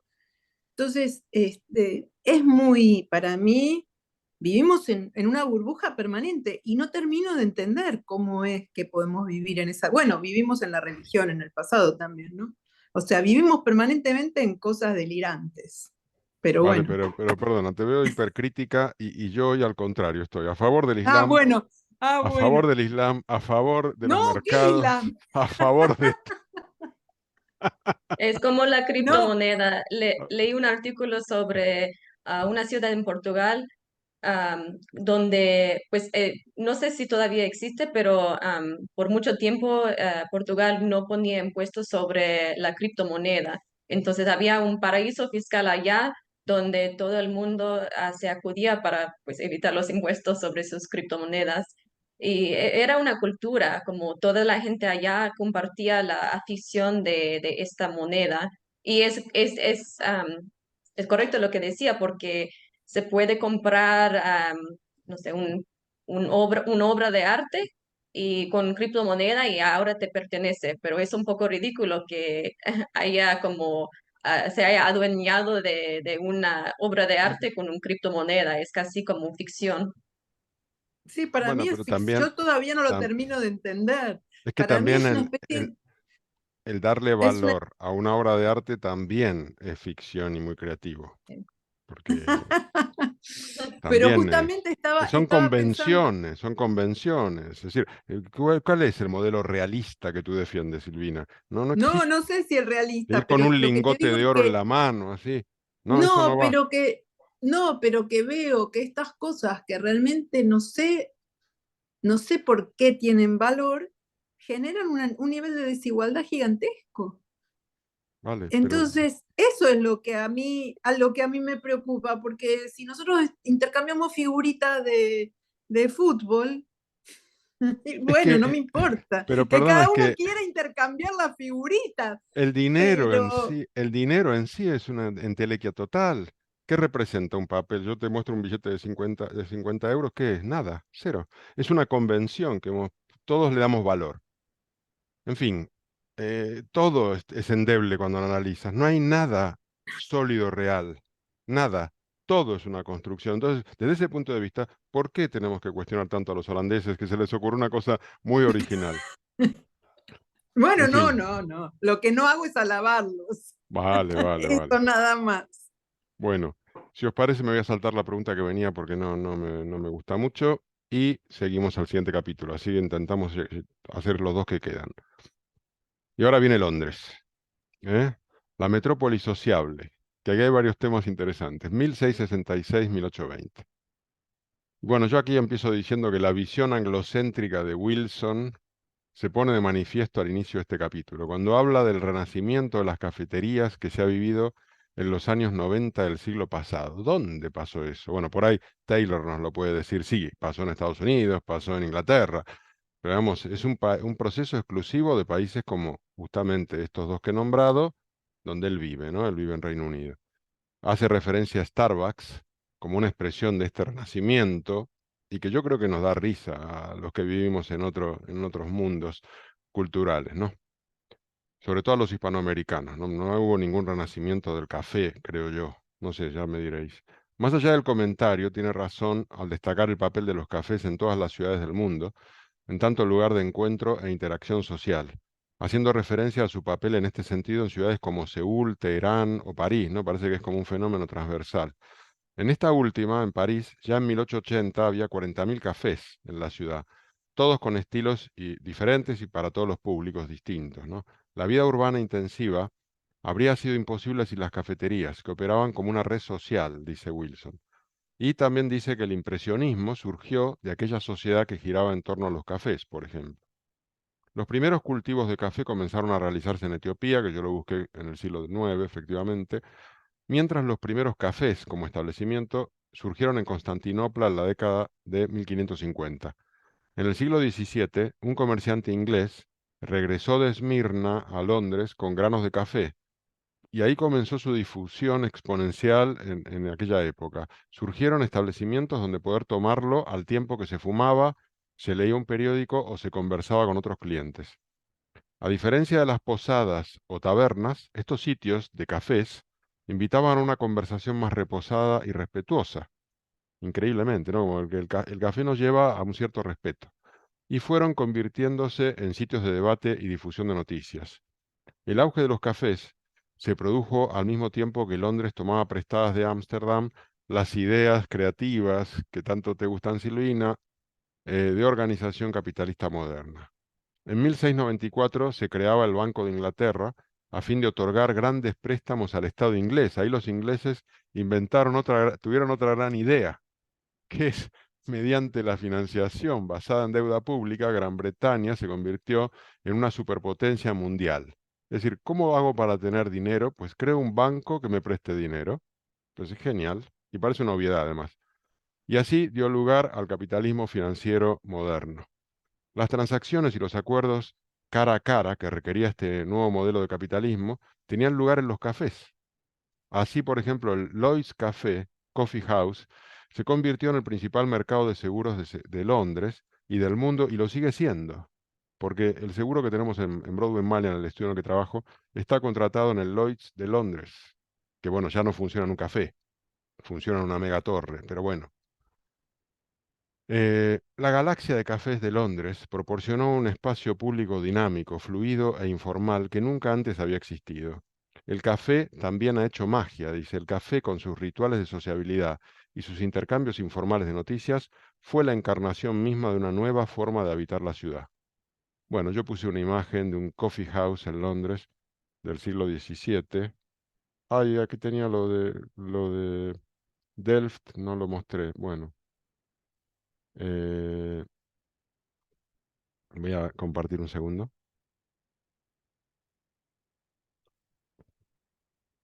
Qué bueno que tenía, Londres, digamos, comenzó a prosperar a fines del siglo XVII. Hasta ese momento era una ciudad marginal, pero rápidamente se fue convirtiendo en la metrópolis global dominante del siglo XVIII, con más de 1 millón de habitantes y un aumento disparado de la renta per cápita. La gente tenía dinero para gastar y comenzó a hacerlo en actividades de ocio, como por ejemplo ir a los cafés que vemos aquí. Conversación, placer y entretenimiento. En la Londres de finales del siglo XVII salieron publicados cientos de libros sobre la urbanidad y la cortesía necesaria. Esto es súper interesante para vivir en las ciudades, verdaderos manuales de comportamiento público y privado en la ciudad. La cortesía y la urbanidad se consideraban modernas y servían para regular educadamente la relación con tantos desconocidos en la ciudad, porque claro, eran todos anónimos, que a su vez era el epítome de la modernidad. La cortesía era en parte una reacción contra las ansiedades generadas por el vertiginoso despegue de la ciudad, un antídoto contra los temores de una urbe comercializada y una economía de libre mercado en la que el pegamento que unía a la sociedad se estaba debilitando, dice Wilson. Y Wilson describe a la Londres del 18 como la ciudad moderna, gobernada por las normas del mercado y la urbanidad y configurada en torno a las actividades de ocio, las modas y los gustos de sus ciudadanos. Todos los espacios urbanos se transformaron en escenarios para este disfrute de la ciudad. Además de los cafés, los propios parques se convirtieron en parques temáticos para el paseo gentil y surgieron las terrazas de los restaurantes donde comer y ser vistos mientras se come, algo que era inédito hasta entonces. Un ejemplo de estos nuevos escenarios lo dan los Vauxhall Pleasure Gardens, que marcaron el inicio del ocio de masas moderno y que eran parques donde se organizaban eventos todos los días. Y aquí tengo un cartel de uno de estos eventos. Bueno, que eran criticados porque causaban revuelo y críticas de los sectores más conservadores por su moralidad relajada y su incitación al placer. Bueno, las ansias de actividades de ocio en el siglo XVIII provocaron el surgimiento de muchos teatros, tales como el Covent Garden. El teatro era el sitio de reunión de la ciudad de 1 millón de personas y tenía un rol socialmente poderoso. Se complementaban con todo un repertorio de actividades posibles, como locales de música y baile, óperas, salones de actos y mascaradas. También surgieron los eventos deportivos masivos comercializados. El crecimiento acelerado de la ciudad tenía su faceta de extrema desigualdad, expresada por la vecindad de barrios extremadamente pobres y marginales, como por ejemplo Saint Giles, que lo describe y es un desastre, situado a tira de piedra de Bloomsbury, que era de los más prestigiosos y elitistas. El Londres del siglo XVIII era una ciudad bulliciosa y superpoblada, plagada de luchas entre bandas, atracos, pequeños delitos, maltrato animal y brutalidad. También era una ciudad muy trabajadora. Dice, Londres era un lugar donde la cortesía coexistía con la suciedad, tanto física como moral. La mezcla de clases y el impulso a la sociabilidad que vivió Londres en el siglo XVIII provocó cambios de vestimenta y costumbres de las clases altas y de la aristocracia, que comenzaron a vestir con más sobriedad para evitar adornos distintivos de clase. Además de los cafés, vivieron un auge los pubs, como centros de convivencia, conversación, prensa, y también actuaban como bolsa de trabajo. Tú ibas ahí y buscabas trabajo. También proliferaron los clubes de todo tipo y actividades, ¿no? Era una cultura del alcohol, cruda y grosera, dominada por los hombres, em, que disfrutaba con la compañía y en público. El alcohol servía como elemento de integración y cruce de clases, y los placeres de alta y baja estofa, dice Wilson, se confundían. Siempre había callejones alejados que se dejaban expresamente a oscuras para que los hombres respetables hicieran uso discreto de la gran oferta de prostitución callejera. Londres era una sede del placer, pero claramente del placer masculino. Se estima que en Londres había unas 50.000 prostitutas a fines del siglo XVIII. Era una ciudad muy peligrosa para las mujeres y que les ofrecía muy escasas oportunidades sociales. Solo las mujeres de las clases más altas podían disfrutar yendo a tiendas de lujo por Oxford Street, que era como una actividad, o participando en eventos exclusivos para la élite. A medida que la ciudad fue creciendo, los espacios de interacción se fueron privatizando. Dice, la ausencia de cafés en las aceras de Londres en la década de 1880 era el signo revelador de una sociedad en la que imperaba un rígido sistema de clases. Los caballeros bebían café, pero lo hacían en los cómodos y recónditos entornos de sus clubes. Los pobres bebían la sustancia negra en carretillas y puestos de camino al trabajo. En el siglo XIX la población siguió creciendo hasta acercarse a los 6 millones de habitantes. Fue entonces cuando la vida en la ciudad se tornó muy incómoda y las clases más pudientes comenzaron su mudanza hacia los suburbios. Y comienza el Londres que conocemos, o la vida de Reino Unido que conocemos, ¿no? Es que es una sociedad como muy suburbana, pero eso empezó realmente en el XIX, donde podían disponer de una casa con jardín y mayores comodidades. Durante este siglo, Londres se reorganizó en torno al transporte moderno. El ferrocarril, los autobuses tirados por caballos, el tranvía y el metro permitieron a la gente instalarse más lejos del centro. El esplendor suburbano de Londres contribuyó a acabar con la ciudad de convivencia que la había hecho tan atractiva en el siglo XVIII, cuando todavía se podía recorrer a pie y su población no llegaba al 1.000.000 de habitantes. Y aquí yo hago dos preguntas. La primera, ¿qué papel juegan para ti la urbanidad y las reglas de convivencia en la ciudad? Porque en la Londres del siglo XVIII eran fundamentales. ¿Algún comentario, Pepa? Bueno, es un poco confuso lo que cuenta aquí Wilson, me parece a mí, me parece a mí. Y luego también esta forma que tiene de hablar de una ciudad que lo focaliza en algo. Aquí lo ha focalizado en el café, en Nueva York en el crecimiento vertical, en París en las grandes avenidas, lo focaliza en un aspecto y a partir de ahí desarrolla.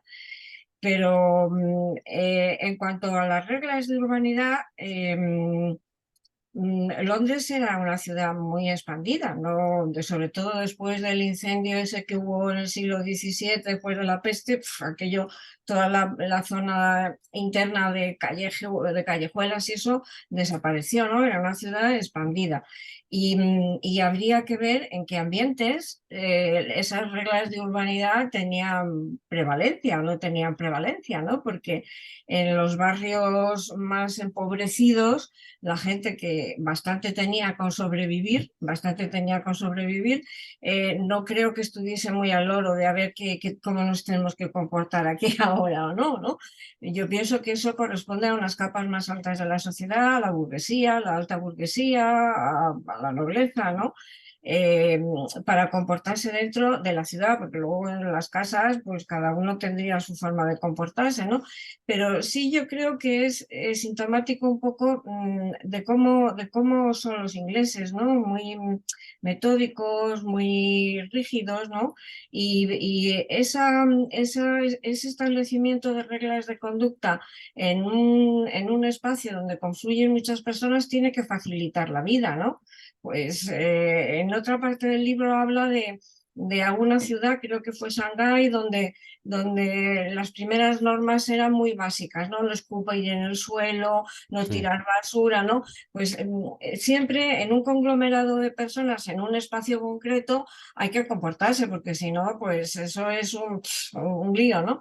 Yo creo que sí tienen valor, es decir, cuanto más avanza la cultura urbana, más control hay del comportamiento humano dentro de esa cultura, en ese sentido, ¿no? Para que nadie ofenda a nadie y nadie estropee la vida de nadie, ¿no? Y luego Wilson hace aquí mucho hincapié, que ya habló en otra parte del libro también de esto, de que las calles de Londres pues eran como tugurios, la prostitución, que las mujeres no podían ir solas. Y yo creo que eso lo exagera un poco, no podía ser todo así, ¿no? De hecho, los españoles que emigraron a Londres en 1820 y tantos, hasta que estuvieron allí hasta 1830, los liberales que vivieron allí, una de las cosas que les llamaba la atención de la cultura inglesa era que las mujeres podían ir solas por la calle. A los españoles les parecía como un avance que las mujeres inglesas en Londres, porque vivieron en Londres la mayoría, algunos fueron a las islas del Canal, pero la mayoría vivieron en Londres, podían ir solas por la calle e incluso tomar una diligencia, que eso ya era como el colmo de los colmos. Es decir, que no tenía que ser tan horrible la vida como intenta describirla aquí, de que todas las mujeres que iban por la calle eran objeto de deseo sexual o podían ser agredidas. Las mujeres londinenses circulaban solas por la calle y no le extrañaban a nadie, ¿no? O sea que a eso habría que matizarlo un poquito. Ya, Bueno, vale, vale, ya. gracias, Pepa. Silvina. No, yo quería mencionar varias cosas más allá de la pregunta. Me hizo acordar toda esta descripción a la descripción de las termas, porque, bueno, lugares de Claro. encuentro, de cierto nivel de promiscuidad, de suciedad, es el lugar de sociabilidad, y bueno, es cuestionado por un conjunto de personas que lo ven mal. Y entonces ahí enganché con algo que conocí a través de las mujeres físicas de Finlandia, que cuentan que en Finlandia es muy común ir a la sauna y que son muy, que muchas veces, o sea, esos lugares de sociabilidad, ¿sí? Eso de ir a buscar trabajo, no sé cómo serían en Londres del siglo XIX, pero sí sucede que en esos lugares de sociabilidad se establecen ciertas redes de contacto que ayudan después a conseguir trabajo o avanzar con sus carreras, etcétera, etcétera.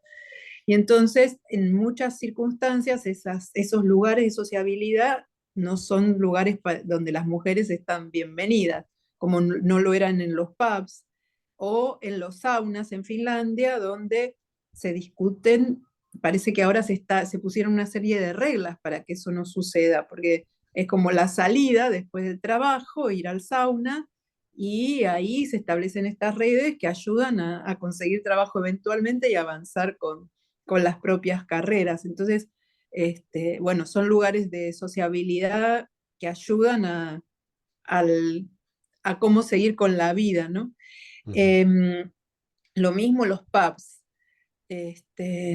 Pero en relación al tema de la pregunta en sí, de lo de las reglas, me parece bien que haya reglas de convivencia, pero me parece también que en esa Londres del siglo XIX, esas reglas del urbanismo se ponían también como para dividir las clases sociales, ¿no? Porque se generaba cierto desprecio a quienes no siguieran esas reglas. Me hace acordar a My Fair Lady, ¿no? Que si no se hablaba con el acento de un cierto sector social, la persona esa era despreciada. Entonces, está bueno tener reglas de convivencia, pero lo que no está bueno es que eso marque una segregación y una discriminación de las personas, ¿no? Pero Sí, bueno, eso. estoy de acuerdo, ahora te doy la palabra, Ana María, simplemente comentar que yo creo que lo hacían porque era una manera de decirle a los llegados del mundo rural, atención, estás llegando a la ciudad, las normas son estas, compórtate bien, apréndate a comportar, eh, y escribieron muchísimos libros. Eso es lo que me sorprende, porque otras culturas no escribieron libros, o que por lo menos yo no lo sabía, que hayan escrito tantos libros de cómo comportarse en la ciudad. Ellos sí, porque lo que dices Pepa, son muy ordenados. Ana María.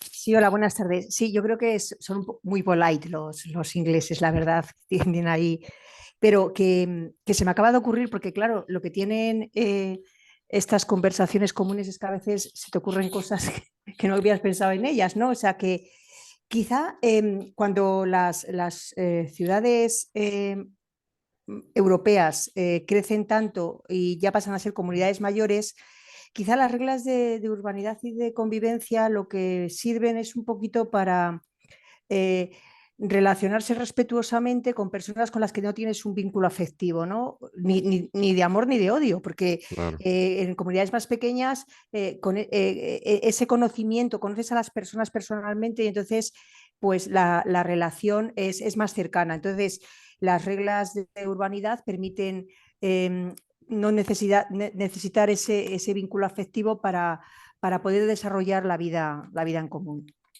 Sí, totalmente de acuerdo. Y aparte, fíjate, aquí te invitan a una fiesta, no te dicen cómo tienes que ir vestido. Los ingleses sí lo siguen diciendo, y eso es parte de esta cultura, todo tiene que estar preparado y previsto, es un poco demencial, pero claro, eso ordena más. Porque al final tú no vas a ir vestido de una manera que no sea el código de vestimenta que te han dicho que uses. Cosa que aquí nadie va a preguntar, oye, ¿cuál es el código de vestimenta? Es absurdo.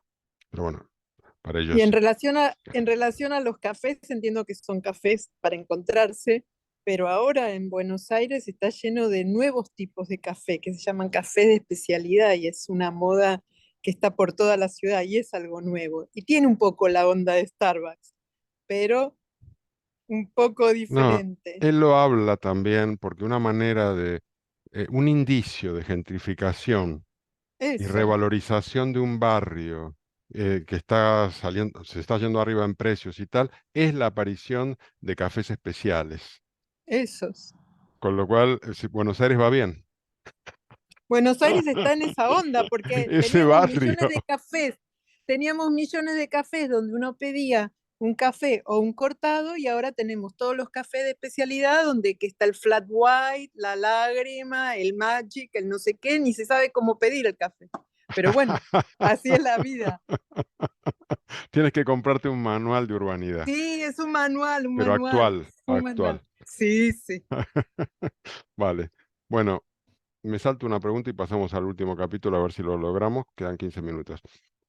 Vamos a hablar de Manchester y Chicago, ¿no? Las puertas del infierno, 1830-1914. Manchester, que va sin tilde, no sé por qué me aparece tilde aquí, o si va con tilde, no sé. Es la chimenea del mundo, escribió el general Charles Napier en 1839. Perdóname, va con tilde en castellano, porque Claro, es va con una tilde. palabra esdrújula, porque es Correcto, esdrújula. correcto. Está dicho, está escrito en castellano, pero coincide con el inglés, en fin.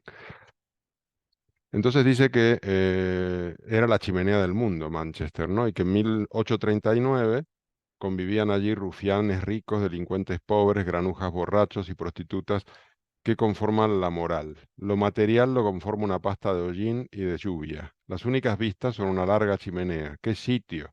Es la entrada al infierno hecha realidad, ¿no? Este coronista que era un general que lo visitó, francés. La ciudad industrial, por antonomasia, se ahogaba de chimeneas y humo. También conocida como Algodonópolis, era el centro neurálgico de la industria textil global. Sus obreros eran jóvenes de entre 16 y 24 años, mayoritariamente irlandeses, discriminados socialmente y muy fáciles de controlar, dada su total vulnerabilidad económica. Eran sometidos a condiciones extremas de insalubridad y padecían enfermedades laborales a muy temprana edad. Yo puse una imagen, pero bueno, os la imagináis, una ciudad con humo por todos lados y miles de chimeneas.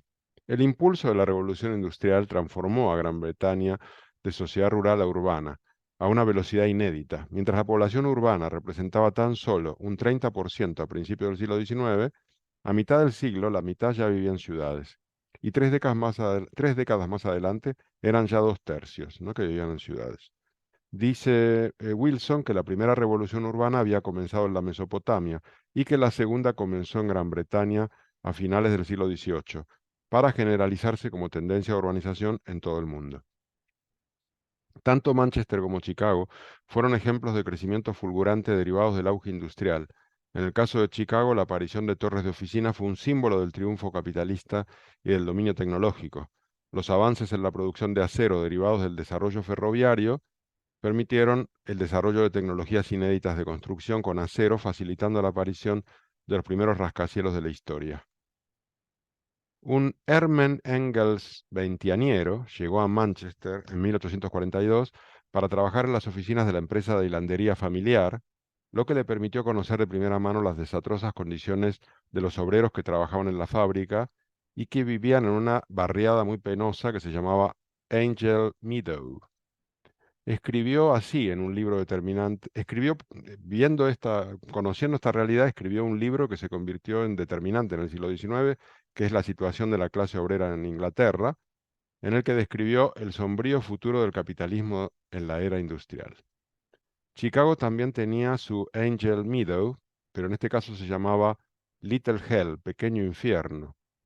Ciudades como Manchester o Chicago crecieron tan rápido y estaban tan obsesionadas con los beneficios que carecían de servicios esenciales, del saneamiento, los espacios públicos y las asociaciones comunitarias que habían definido las ciudades desde que surgieron en Mesopotamia hace 6.000 años. Chicago era especialmente insalubre, al estar construida sobre un llano de arcilla compactada, es decir, que un suelo no absorbente, la convertía en una ciudad húmeda y contaminada. Las pésimas condiciones de vida eran la razón por la que en Manchester un 60% de los niños fallecían a causa de enfermedades infecciosas antes de cumplir los 5 años. En Chicago ese índice era del 26%. Por los mismos motivos, en el Londres del siglo XIX, la esperanza de vida era de tan solo 37 años. Era una vida de disfrute pero corta, digamos. Se trataba de ciudades industriales infectas. En ese contexto, en el que las clases medias más acomodadas comenzaron su éxodo al extrarradio. Los suburbios pasaron así de ser arrabales de mala muerte a transformarse en las mejores zonas residenciales de la ciudad. A pesar de sus penurias, Manchester fue pionera en transporte urbano, siendo sede de los primeros servicios de autobuses, que se abrieron en 1824, o de ferrocarriles para pasajeros de 1830. El odio a los inmigrantes que aportaban la mano de obra obrera dio lugar tanto en Manchester como en Chicago al auge de bandas callejeras y mafias organizadas por su origen, que se enzarzaban en continuas peleas.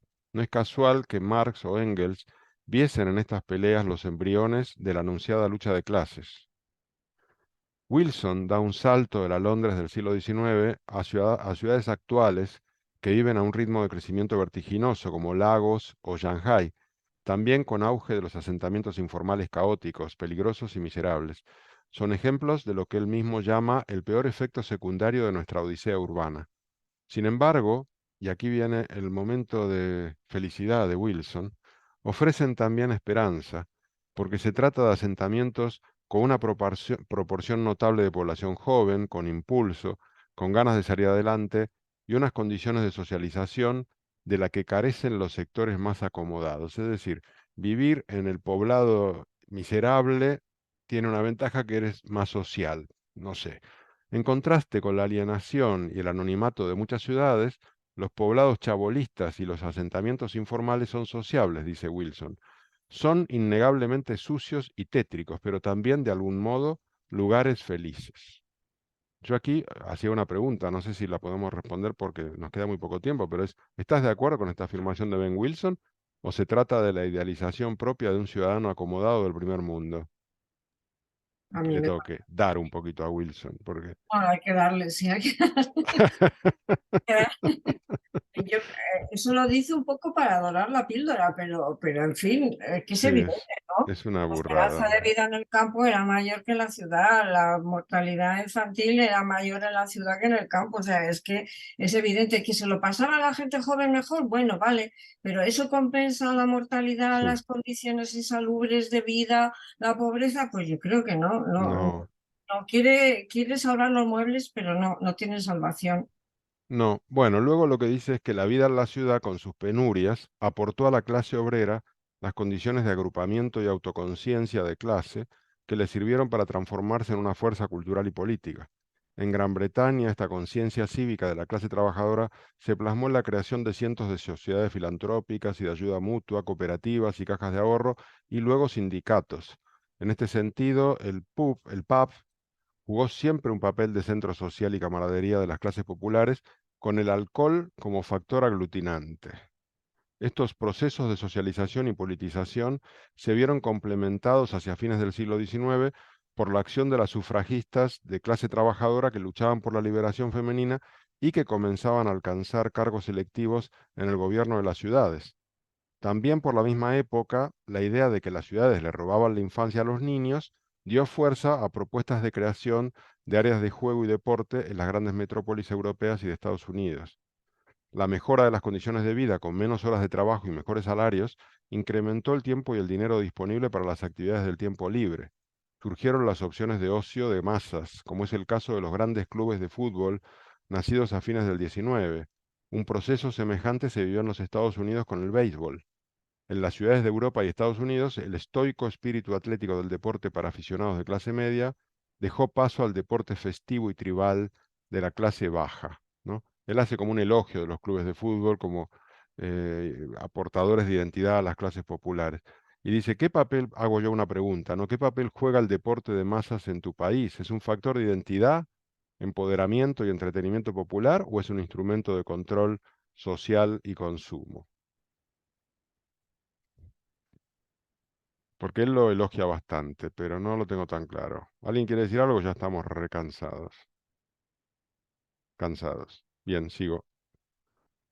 Último párrafo. Ben Wilson describe un proceso común que ha dado en muchas grandes ciudades, da el ejemplo de Chicago, en las que el centro urbano fue progresivamente abandonado por las clases medias a medida que ascendían en la clase social, siendo reemplazadas por las clases populares que se apropiaron del centro urbano.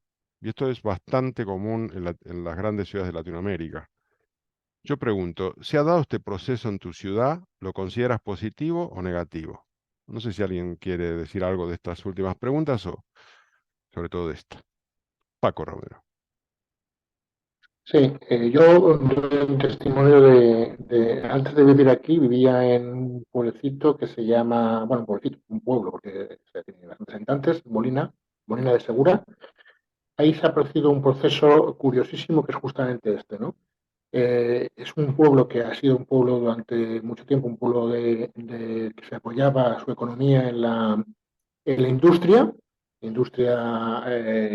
vinculada al agro, ¿no? Al campo, conservas y bueno, muebles, en fin.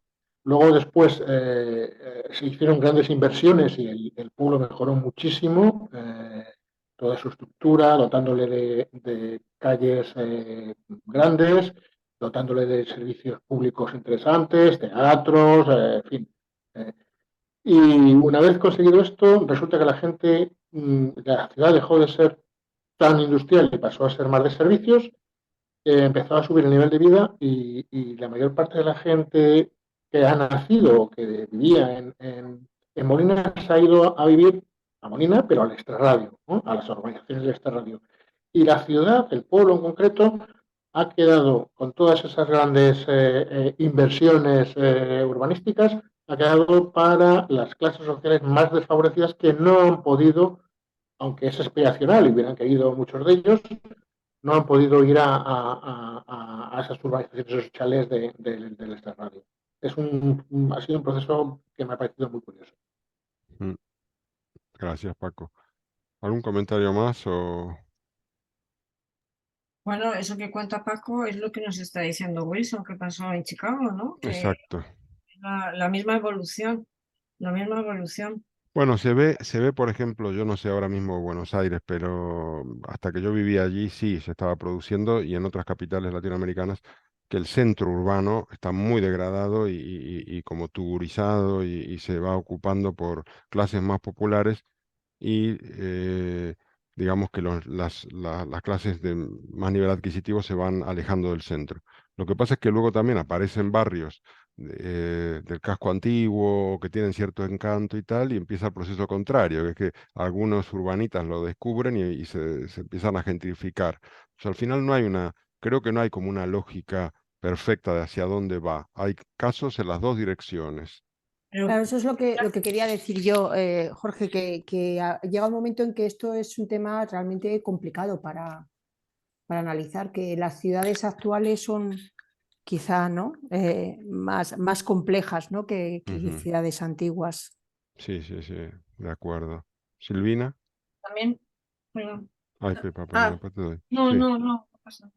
No, yo lo que quería decir en relación a Buenos Aires, que al contrario, lo que está sucediendo es que cada vez hay un negocio inmobiliario creciente, se están tirando abajo las casas, se están haciendo torres de lujo que se compran y no se ocupan, cada vez es más difícil alquilar, los alquileres se usan para Airbnb y digamos, hay una gentrificación en este momento en Buenos Aires, al contrario, las clases populares no pueden vivir en la ciudad, pero entre otras cosas también tiene que ver con el hecho de que como la ciudad es autónoma y está gobernada por un partido con un cierto signo político que favorece esos negocios inmobiliarios, entonces desplaza a los sectores populares fuera de la ciudad. Y quedan, bueno, quedan lo que se llama, lo que antes se llamaban las villas, que ahora se llaman los barrios populares, que están siendo urbanizados lentamente, pero fuera de eso es imposible para los jóvenes alquilar, es imposible vivir en la ciudad de Buenos Aires en este momento, y cada vez se hacen más construcciones, pero es cada vez más inalcanzables la compra de esas construcciones, ¿sí? No, hay un proceso de expulsión y de concentración de los sectores más ricos en la ciudad. Gracias, señora Pepa. Habría que ver qué se produce antes, si el desplazamiento del centro de la ciudad al extrarradio de las clases menos favorecidas y la invasión por el turismo, o a la inversa. El centro es invadido por el turismo, luego interesa la inversión inmobiliaria en el centro y se desplazan. No sé, habría que ver qué es lo que se produce antes, pero lo que está tratando Silvina está pasando en Madrid, capital, también, yo creo. Hubo, o sea, en los años 90 hubo una tendencia a ir a barrios cerrados los Claro, suburbios de Buenos Aires, pero después empezó a haber un nivel de inversión inmobiliaria en la ciudad y casi también los edificios son casi barrios cerrados, porque uno entra al edificio y tiene que anunciarse y lo tienen que dejar entrar, no es que uno toca un timbre y entra como era cuando éramos niños. Son barrios cerrados los edificios en sí, con lo que llaman amenities. Tienen lugares para deportes, tienen incluso hasta restaurantes adentro de los edificios. Entonces, como que trasladaron eso que estaba en esos barrios cerrados, que uno de los problemas que traía era que los adolescentes estaban muy aislados, que estaban solamente socializando con los del propio centro donde vivían, y había también una cuestión de mucha soledad y supongo que también de abuso de psicofármacos, etcétera. Y bueno, vuelven a la ciudad en lugares también cerrados, pero de otro tipo, más urbanos. Más integrados de alguna manera. Claro. De todas formas, como es un cambio que se está produciendo, hasta que no pase un tiempo no se podrá analizar cuáles han sido las causas reales y las consecuencias. Yo creo que va en todas las direcciones y depende mucho de cada lugar, incluso de cada barrio, se dan todas las situaciones. Y no tiene una planificación, es solamente el mercado. Es el mercado, es hacer la mayor cantidad de dinero posible. Es eso, la única razón. Es el mercado, pero bueno. Vale, pues hemos llegado al final. Hemos llegado justo. No sé si ha sido muy rápido, no sé cómo ha sido, pero bueno, no me digáis nada si es crítico, por favor. No, está muy bien. Está muy bien. No, a mí me pareció que fuimos a 1000 por hora, pero bueno. Bueno, la semana que viene espero que comencemos con el otro libro, que es El capitalismo ha muerto, el ascenso de la clase vectorialista de Mackenzie Work. Como me dijo Silvina y me corrigió muy bien, una mujer trans, y además inglesa, no australiana, inglesa. Con... Yo creía que era australiana, No, es inglesa, es inglesa. Ah. Con Enzo Fagundes en la moderación desde Uruguay, que el otro día, en el último minuto, me dijo, no llego, no puedo, no sé qué. Bueno, no te preocupes, cambiamos todo, Espero que no vuelva a pasar ese problema. Y si pasa eso, comentamos quienes leímos y ya está. Nos conectamos igual, aunque sea para... Sí, comentamos en 10 minutos lo que leímos. Sin resumen, supuestamente hay una gente que llega leída. Comentamos sin resumen. ¿Quiénes se han leído el libro? Yo lo leí. Bueno, ahí está, listo. Con una persona que lo tenga leído, arrancamos. Y las preguntas, Jorge se las va inventando en el camino.